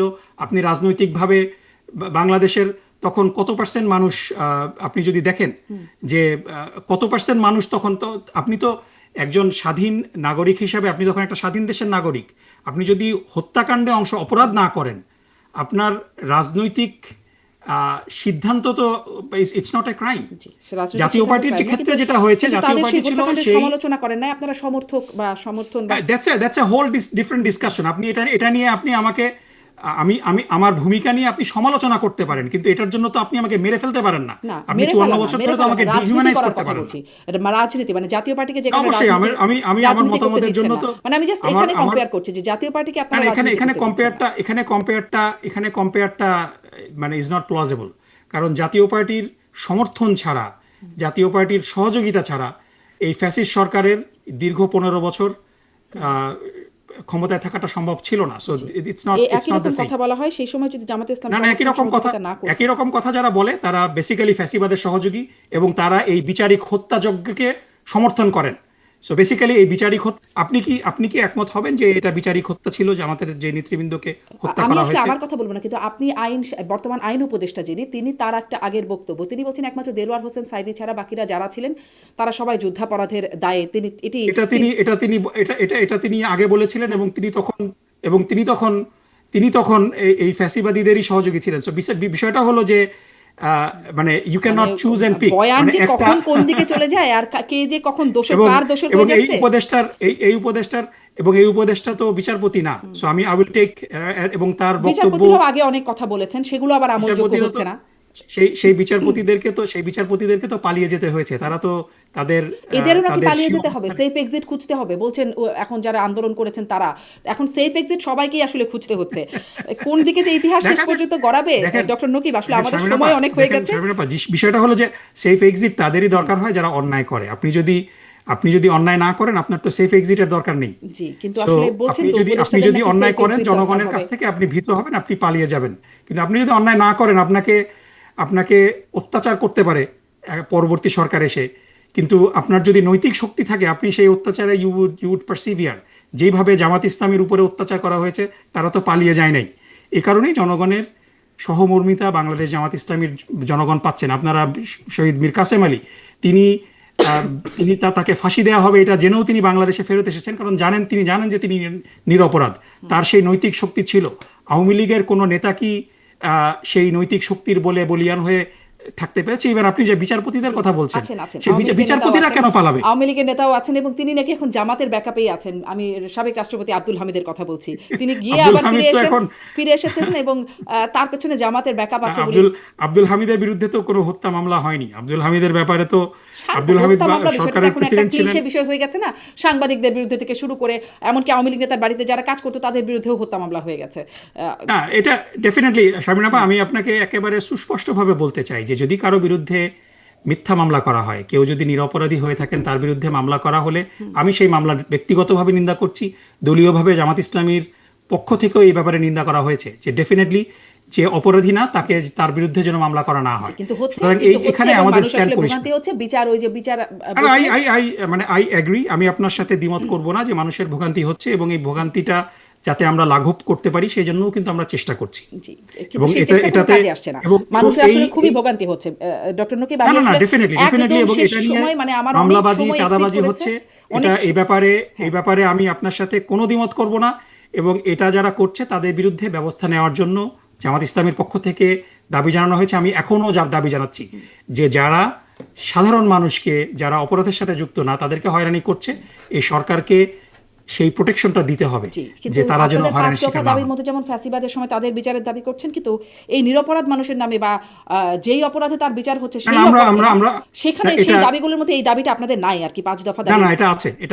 এটা ডেফিনেটলি আমরা বারবার বলছি যে কোনো নিরপরাধ ব্যক্তি যেন, কিন্তু ওই যে মানে কোনো নিরপরাধ বলছিলাম 5 ব্যক্তি যেন দফা শাস্তি দাবির না মধ্যে পায় নাই। এ ব্যাপারে, এবং এই ব্যাপারে আমরা কথা বলতে গিয়ে অনেক সময় অনেকের কাছ থেকে আমরা সমালোচনার সম্মুখীনও হয়েছি, কিন্তু still we stand by our জি, প্রিন্সিপাল যে কোনো আমি নিরপরাধ একদম ব্যক্তি যেন। শেষে 2 লাইন করে যদি একটু উত্তর দেন। সঙ্গীত শিক্ষা প্রাথমিকে থাকলে আপনাদের কি সমস্যা হয়? মানে আপনারা দাবি করলেন এবং তারপরে আসলে প্রাথমিকের সঙ্গীত শিক্ষক নিয়োগ বাতিল হয়ে গেল। না, বিষয়টা হলো ইটস অ্যাবাউট প্রায়োরিটি, যে আপনার বাংলাদেশের গ্রামে গ্রামে সঙ্গীত শেখানোটা কি খুবই গুরুত্বপূর্ণ, নাকি নৈতিকতা নাকি কেন আসছে? শেখানোটা গুরুত্বপূর্ণ? নৈতিকতা শিক্ষাও থাকবে, ধর্মীয় শিক্ষকও থাকবে, সঙ্গীত শিক্ষকও থাকলে সমস্যা কি ছিল? না, এটা ইটস অল অ্যাবাউট প্রায়োরিটি। এবং আমি কোনো জিনিস পছন্দ নাও করতে পারি, এবং এটার জন্য আমি দাবি জানাবো। সো বাংলাদেশের মানুষের যদি ডেফিনেটলি যদি এই বিষয়গুলা একটা রাজনৈতিকভাবে নির্বাচিত সরকারের উপরে ছেড়ে দিতে পারলে ভালো হতো। সরকারের এই বিষয়গুলা বিবেচনা, কারণ এখনো বাংলাদেশের একটা বড় অংশ রক্ষণশীল, আপনার আর্থসামাজিক বিষয়গুলার বিষয়ে আনতে হবে এখানে। সো ডেফিনেটলি নৈতিকতা শিক্ষা দেওয়ার প্রয়োজনটা অনেক বেশি, কারণ বাংলাদেশের মানুষের নৈতিকতা শিক্ষার নীতি সাথে তো নৈতিকতার একটা বড় সাংঘর্ষিক কিছু অবক্ষয় ছিল হয়েছে। না। মানে এমন তো বলা হয়নি সঙ্গীত শিক্ষক রাখা হবে, নৈতিকতা শিক্ষকদের বা ধর্মীয় শিক্ষকদের বাদ দিয়ে দেওয়া হবে, তার জায়গায় না, রিপ্লেস আপনার করা হবে। রিসোর্স তো লিমিটেড, মানে ইটস ইদার অর। আপনার রিসোর্স তো দুজন শিক্ষক নেওয়ার মতো আপনার তো ব্যান্ডউইথ নেই। সো সেখানে আমাদের প্রেফারেন্স হলো যে কেন নৈতিকতা শিক্ষা ধর্মশিক্ষক কি দেওয়াটা ছিল জরুরি। না? ধর্মশিক্ষক তো ছিল, না, প্রাথমিকেও ছিল, মাধ্যমিকেও আছে। ধর্মশিক্ষকের প্রতুলতা ছিল একটা বড়। সঙ্গীত শিক্ষকও তো ছিল। আমি ওই ওই কথা বলতে গেলে এটাও তো ছিল। সো বেসিক্যালি বিষয়টা হলো যে একেবারে গ্রাসরুট লেভেলে আমরা মনে করি যে নীতি নৈতিকতার একটা বিপর্যয় হয়েছে, এবং বাংলাদেশ জামাত ইসলামী যে এই 5টা পয়েন্টে আগামী নির্বাচনে দে আর রানিং, প্রথম দফাটাই হলো বাংলাদেশের শিক্ষা ব্যবস্থাটাকে ঢেলে সাজানো। কারণ এই শিক্ষা ব্যবস্থা দিয়ে নৈতিকতা এবং প্রযুক্তিগত দিক থেকে, দুই দিক থেকেই আমরা অনেক পিছিয়ে আছি। সো প্রযুক্তিটা ইম্পর্টেন্ট, নৈতিকতা ইম্পর্টেন্ট। সো সেখানে সঙ্গীত শেখানোটা এটা কি ইসলাম আমরা মনে বিরোধী? করি না যে ইসলাম একটা বিরোধী? প্রায়োরিটি। এটা কি ইসলাম বিরোধী? জি, এটা কি না, এই কোয়েশ্চেনে আমরা ফিকি ডিবেটে এখানে যাচ্ছি না। আমরা মনে করি যে প্রযুক্তি is the number one priority আমাদের জন্য। ডেফিনেটলি নীতি নৈতিকতাটা নাম্বার 2 প্রায়োরিটি, এবং পৃথিবীর সাথে প্রতিযোগিতায় যেন আমরা টিকে থাকি সেটা আমাদের জন্য গুরুত্বপূর্ণ। এই বিষয়গুলোকে অ্যাকোমোডেট করার পরে then we will, once we get to the Rubicon, তখন আমরা উইল রিভিজিট এই জায়গাগুলো। এখানে জি, কিন্তু আসলে এখানে মানে এটি বাতিল না ধর্মীয় করা হলে বিষয়ের। আন্দোলনে যাবেন, মানে বিষয়টা এতই সিভিয়ার যে সঙ্গীত শিক্ষক নিয়োগ বাতিল না না, হলে এটা তো সরকার দাবি মেনে নিয়েছে, মেনে আন্দোলনে নিয়েছেন। জি, যাওয়ার তো প্রয়োজন আন্দোলনের নাই। ভয়ে হয়তো মেনে নিয়েছেন, কিন্তু মানে এটি যে সো এটা আপনি ডেফিনেটলি আপনি সরকারকে জিজ্ঞেস করতে পারেন যে কেন তারা মেনে নিল। আপনাদের দাবির আমাদের প্রেক্ষিতে দাবি তো গেল, আপনাদের দাবি আমাদের ছিল। দাবি তো আমরা এবং সেই করতেই পারি। সেমিনারে একটা সেমিনার হচ্ছিল, যেখানে শিক্ষা বিষয়ক একটা সেমিনারে, সেখানেও মিয়া গোলাম পরোয়ার তিনি বলছিলেন যে, তাকে আবারও কোট করি, সেকুলারিজম, ইনক্লুসিভ, প্লুরালিজম, ট্রান্সজেন্ডার বলবেন, এই সমস্ত শব্দের মার প্যাচে আপনি যৌনতা শেখাবেন, আপনার কোনো অধিকার নেই। আমি আপনার কাছে আনকোট প্রশ্ন করতে চাই, শব্দগুলোতে না, আসলে কি সমস্যা? মানে না, বিষয়গুলো হলো যে এভাবে মানে আউট অফ কনটেক্সট, আমি তো কোর্ট দেখলে পরে এটার ব্যাপারে মন্তব্য করাটা খুব কঠিন, কারণ প্রত্যেকটা বক্তব্যেরই কিন্তু একটা কনটেক্সট থাকে। এই কনটেক্সটটা ছিল সো যে সঙ্গীত এজন্য শিক্ষা আমি বাতিল পুরো করতে, মানে বক্তব্য না শিক্ষক জেনে বাতিল এটার করতে হবে। ব্যাপারে আমি। জি, সঙ্গীত শিক্ষক নিয়োগ বাতিল করতে হবে, এই কনটেক্সটেই বলছেন যে আমাদের শিশুরা হচ্ছে না, এটা আগামী শুধু দিনের শুধু পিলার। এটাই না, এখানে আরো কিছু আছে। সো মানে মোটা দাগে আমি আপনাকে এতটুকু এখানে বলতে চাই যে সঙ্গীত শেখানোটা জামাত ইসলামী মনে করে না যে বাংলাদেশের একেবারে প্রাইমারি লেভেলের শিশুদের জন্য একটা বড় প্রায়োরিটি। তার চেয়েও বড় প্রায়োরিটিটা হলো যে নীতি কিন্তু এই নৈতিকতার শব্দগুলো শিক্ষা থেকে দেওয়া সমস্যা এবং দেখেন। প্রযুক্তির শিক্ষা দেওয়া। বুঝতে পেরেছি, এটা মানে বড় priority-র এটা কথা বড় আপনি বলছেন। প্রায়োরিটি। আমরা secularism, let's inclusive, pluralism, transgender, এই শব্দগুলো বললে এগুলো বলার অধিকার কেন থাকবে না? এগুলোতে সমস্যা কি? না, এদিকে এই বিষয়টা খুবই ব্যাপক বিষয়। সো আপনি আমাকে আজকে যদি টাইম দেন আরো 1 ঘন্টা এই বিষয়গুলো দিয়ে আমরা কথা বলবো। কিন্তু বিষয়গুলো হলো যে এই কথাগুলা মানে এই টার্মিনোলজিগুলোর মধ্যে কিছু কিছু টার্মিনোলজির অ্যাবিউজ বাংলাদেশে এবং পৃথিবীর বিভিন্ন দেশে আমরা দেখেছি। সো গোলাম পরোয়ার সাহেব কোন কনটেক্সটে কথাগুলো বলেছেন, I have to listen to that speech overall. বাংলাদেশে যেই অর্থে সেকুলারিজম ব্যবহার করা হয়, আমরা কিন্তু ওয়েস্টে, আমরা আমেরিকাতে থাকি, আমেরিকাতে সেকুলারিজমের ব্যবহারটা টোটালি ডিফারেন্ট। আমেরিকাতে সেকুলারিজম শব্দের অর্থ হলো ইনক্লুসিভ, আপনি সবাইকে অ্যাকোমোডেট করবেন, কিন্তু বাংলাদেশে সেকুলারিজমকে এন্টাই রিলিজিয়ন হিসাবে অধিকাংশ ক্ষেত্রে প্লেস করা হয় এবং পার্টিকুলার একটা রিলিজিয়নের এগেনস্টে। সো এই বিষয়গুলোর প্রত্যেকটা কথার একটা, এবং আরও বলে রাখি যে ইভেন আপনি ইউরোপের বিভিন্ন দেশে সেকুলারিজমের অ্যাপ্লিকেশন কিন্তু ডিফারেন্ট। আপনি দেখেছেন যে ফ্রান্সে সেকুলারিজমের নামে আপনার মানে মহিলাদের, মুসলিম মহিলাদের হিজাব পরা, নিকাব করা, এটার ব্যাপারে নিষেধাজ্ঞা দেওয়া হয়, উইচ আমেরিকান সেকুলারিজমের ডেফিনেশনে যেটা কোনো সময় করা হবে না। সো এটার যে অপপ্রয়োগ করা হয় এটা নিয়ে হয়তো তিনি বলেছেন, but I have to understand নিশ্চয়ই দ্য অপপ্রয়োগ, হোল এটা কনটেক্সট। সঠিক অর্থ কি সেটা হতে পারে, কিন্তু মানে এই সমস্যাগুলো মানে এই কথাগুলো বলার অধিকারই নাই, এগুলো বললে যৌনতা শেখানো কিভাবে হয়? আমি না না, এটা কোনোভাবে এটা মানে স্পষ্ট হই। এই কথাগুলো আমি যেটা বললাম যে তিনি কোন প্রেক্ষাপটে কিভাবে তিনি বলেছেন, আহ, এবং এবং আমি দুজনই জানি যে অনেক সময় যে কথা বলা হয় না সংবাদপত্র সেটাও প্রচার করে আমি দেয়, একদম আবার অনেক আমি সময় তার যে কথা কথা থেকে বলা শুনি, হয় আমি এই জন্য কোনো সেটাও প্রচার করে না। পত্রিকা থেকে দেখে করছি না, আমি একদম তার পুরো বক্তব্যটা শুনছিলাম। তিনি না না, আজকের শিশুরা আগামী দিনে বড় হয়ে সরকার প্রধান, বিচারপতি এই না সব ওটাও হবে, ওটাও এবং বুঝলাম, আজকের কিন্তু শিশুদেরকে এগুলো আমি শেখালে যেটা আসলে শুনিনি সেটা, সেই ব্যাপারে আমি জি। কমেন্ট করতে কমফোর্টেবল আমি ফিল করি না। আপনাদের বাট আমি নারী আপনাকে নীতিটা মোটা কেমন দাগে হবে যেটা বলছি যে ডক্টর নকিব? আপনাদের সঙ্গীতের ব্যাপারে জামাতের প্রায়োরিটিটা হলো যে নীতি নৈতিকতার শিক্ষাটা বেশি প্রয়োজন বলে জামাত মনে করে, এবং কারিগরি শিক্ষা, প্রযুক্তিগত শিক্ষা, যেটা জি, আমাদেরকে স্পষ্ট সেটি কম্পিটিটিভ প্রায়োরিটি। করবে, এই বিষয়গুলো আরো ইম্পর্টেন্ট। এই কারণে আপনাদের ইটস অল অ্যাবাউট আপনাদের প্রায়োরিটি। আপনাদের নারী নীতি নিয়েও একটু প্রশ্ন আছে, আপনারা আসলে কেমন চাবেন? যেমন কদিন আগে জামাতের আমির বলছিলেন যে 5 ঘন্টা নারীর কর্মঘণ্টা, আপনারা ক্ষমতায় গেলে 5 ঘন্টা হবে।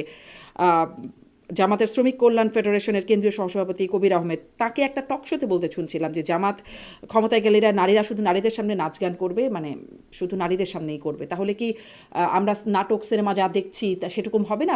বা নারীর কর্মঘণ্টা সব মিলে আপনাদের নারী নীতিটা একটু সংক্ষেপে বলবেন। তো শারমিন আপা, আপনাকে যদি আপনার যদি ছোট বাচ্চা থাকে, আপনাকে যদি আপনার 8 ঘন্টার জায়গায় আপনাকে রিলিফ দেওয়া হয় 3 ঘন্টা, এটা কি আপনি অপছন্দ করবেন?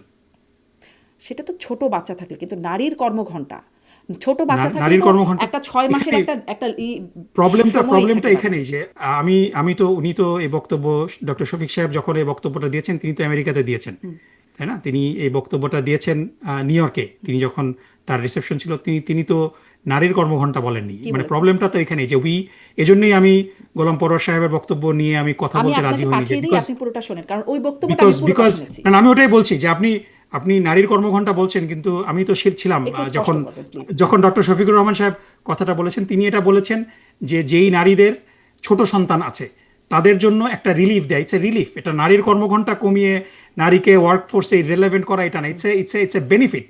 আপনি বেনিফিট কেন নেবেন না? এটা নারী বান্ধব হওয়ার কথা। তাকে নারীদের পক্ষ থেকে এটাকে ওয়েলকাম করার কথা, কিন্তু আমরা দেখছি যে জিনিসটাকে টুইস্ট করে এটাকে এমনভাবে ন্যারেটিভটা প্রচার আচ্ছা, করা তার হচ্ছে মানে বিষয়টা কি যে এরকম? জামাত তার ইসলামী মানে আপনার নারী কাছ থেকে বান্ধব তাহলে না, আপনার তারা কাছ থেকে তাহলে নারীদের, স্পষ্ট হই, আপনি ছিলেন সেখানে, মানে ছোট শিশু শুধুমাত্র যেই নারীদের আছে সেই নারীদের যে কর্মঘণ্টা নারীরা 5 ঘন্টা। তাদেরকে এটা একটা ব্রেক দেওয়া হবে, এবং এটা পৃথিবীর বিভিন্ন দেশে আছে।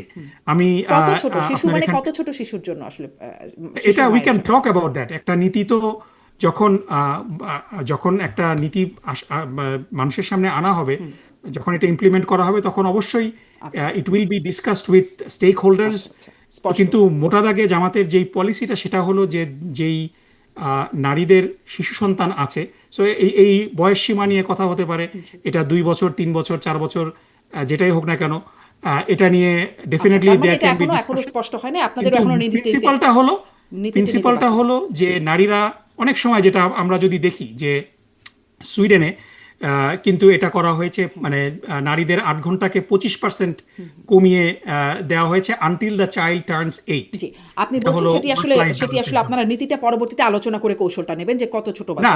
মানে মোটা দাগে নীতিটা হলো যে নারীরা যাতে করে কমফোর্ট ফিল করে, তাদের উপরে চাপটা কমে যায়, কারণ একজন নারী যার ছোট জি, সন্তান আমার আছে, মনে হয় বিষয়টা তার স্পষ্ট। কর্মক্ষেত্রে সাথে সাথে তার ওয়ার্ক লাইফ যেই ব্যালেন্সটা, এটা একটু ইম্পসিবল আর হয়ে যায়। আর আর নারীরা যে, মানে যদি বলি যে সংস্কৃতি অঙ্গনের যে জায়গাগুলো, নাচ গান, সেই এটা জায়গা- এটা কবির এবং এখানেও আমি বলবো যে এটা এটা এটা মানে কবির সাহেব has to respond to that. এটা জামাতের কোনো এই সাংস্কৃতিক বিষয়ে এ ধরনের কোনো পলিসি জামাত ইসলামের নেই। যেভাবে সো নাটক এটা সিনেমাগুলো চলছে আমাদের দেশে সেভাবেই চলতে পারে। অবশ্যই সেগুলো চলবে। এটা এখানে তো মানে বিষয়গুলো হলো যে মানে এই প্রশ্নগুলা করা হয়। আমি আপনাকে দোষারোপ করছি না, কিন্তু আমি আপনাকেও মানে এগেন মানে আমি এইভাবে বলছি না, কিন্তু আপনি দেখেন যে জোহরান মামদানিকেও জিজ্ঞাসা করা হয় যে নিউ ইয়র্কে তুমি মেয়র হলে কি মহিলারা পরের দিন থেকে বোরকা পরে বের হবে কিনা। কারণ এই প্রশ্নগুলার সাথে একটা ইসলামোফোবিক কনোটেশন রয়েছে, যেটা আমরা অনেক সময় বুঝি না। সো আপনি এই এই সংস্কৃতির প্রশ্ন তো আওয়ামী লীগকে করবেন না কিংবা বিএনপিকে করবেন না, আপনি জামাতকে কেন করবেন? জামাতের যে সমস্ত শিক্ষা প্রতিষ্ঠানগুলো আছে, জামাত তো বাংলাদেশে ভেসে আসেনি গত কারণ 54 আওয়ামী বছর লীগ ধরে। আর আওয়ামী লীগ আমাদের বিএনপি আসলে মানে বিশেষ কিছু বলে না। না না, বিষয়গুলো হলো, আমি আপনারা ওই বলেন জন্যই বিশেষ বলছি যে কিছু, যেটা আমরা বুঝি না। জোহরান মামদানিকে প্রশ্ন করা হয় যে if you are elected mayor, are you going to force everybody to wear burqa, করা হয়েছে, আপনি দেখেছেন, হ্যাঁ, তাই সমস্যা না? নেই, তিনি স্পষ্ট করবেন যে না আমরা এটা করব না, বা হ্যাঁ আমরা না, করব। কিন্তু কোশ্চেনটা হলো যে ওয়াই উড জোহরান এই প্রশ্ন এই কোশ্চেনটার মধ্যে is a it's not a normal question, it's a Islamophobic connotation আছে এগুলার মধ্যে।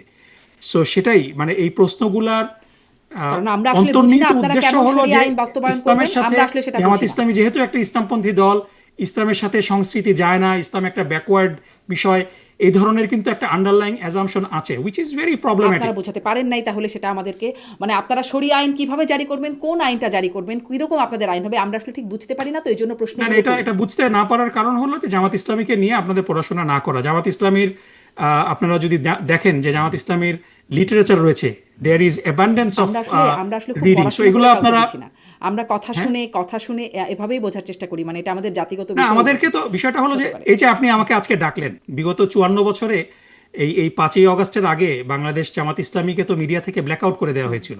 সুতরাং আপনারা এই মানে এখন এই যেমন আওয়ামী লীগ এনগেজমেন্ট। ব্ল্যাকআউট বাংলাদেশ মেইন স্ট্রিমে নাই, জি।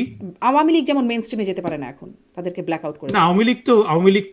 আওয়ামী লীগ তো বাংলাদেশে নিষিদ্ধ একটা সংগঠন, নিষিদ্ধ সংগঠন, হত্যাযজ্ঞের সাথে জড়িত সংগঠনকে আপনি কেন নর্মালাইজ না, করবেন? নিষিদ্ধ সংগঠন না, তাদের জার্মানিতে কার্যকলাপ নাৎসি নিষিদ্ধ। পার্টিকে তো আপনি নর্মালাইজ করতে পারছেন না। সো তাদের কার্যকলাপ যারা নিষিদ্ধ। গণহত্যার সাথে সরাসরি জড়িত, ফোনে গণহত্যার নির্দেশ ওই দিচ্ছে, যে আপনি তাদেরকে আপনি বলছিলেন কেন না, একদম একটার সাথে একমত, মানে সেই নির্দেশনাগুলো আমরা শুনেছি, সেটা নিয়ে তর্ক নাই, কিন্তু ওই যে আপনি বলছিলেন না যে ইনোসেন্ট আনটিল প্রুভেন গিলটি, যা না, হোক।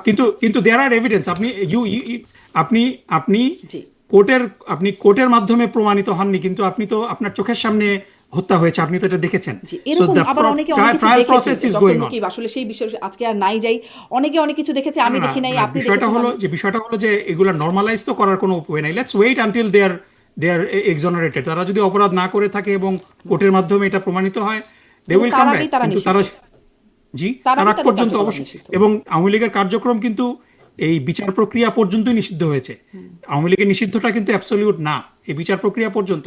So you have to give people that space, যে একেবারে দগদগে ঘাড় মতো, যে কারণ বিষয়গুলো তো, এই গণহত্যাটা আপনারা আমার চোখের সামনে সংগঠিত হয়েছে, ফেসবুকের মাধ্যমে, সোশ্যাল মিডিয়ার মাধ্যমে আমরা সরাসরি দেখেছি এই গণহত্যা হতে।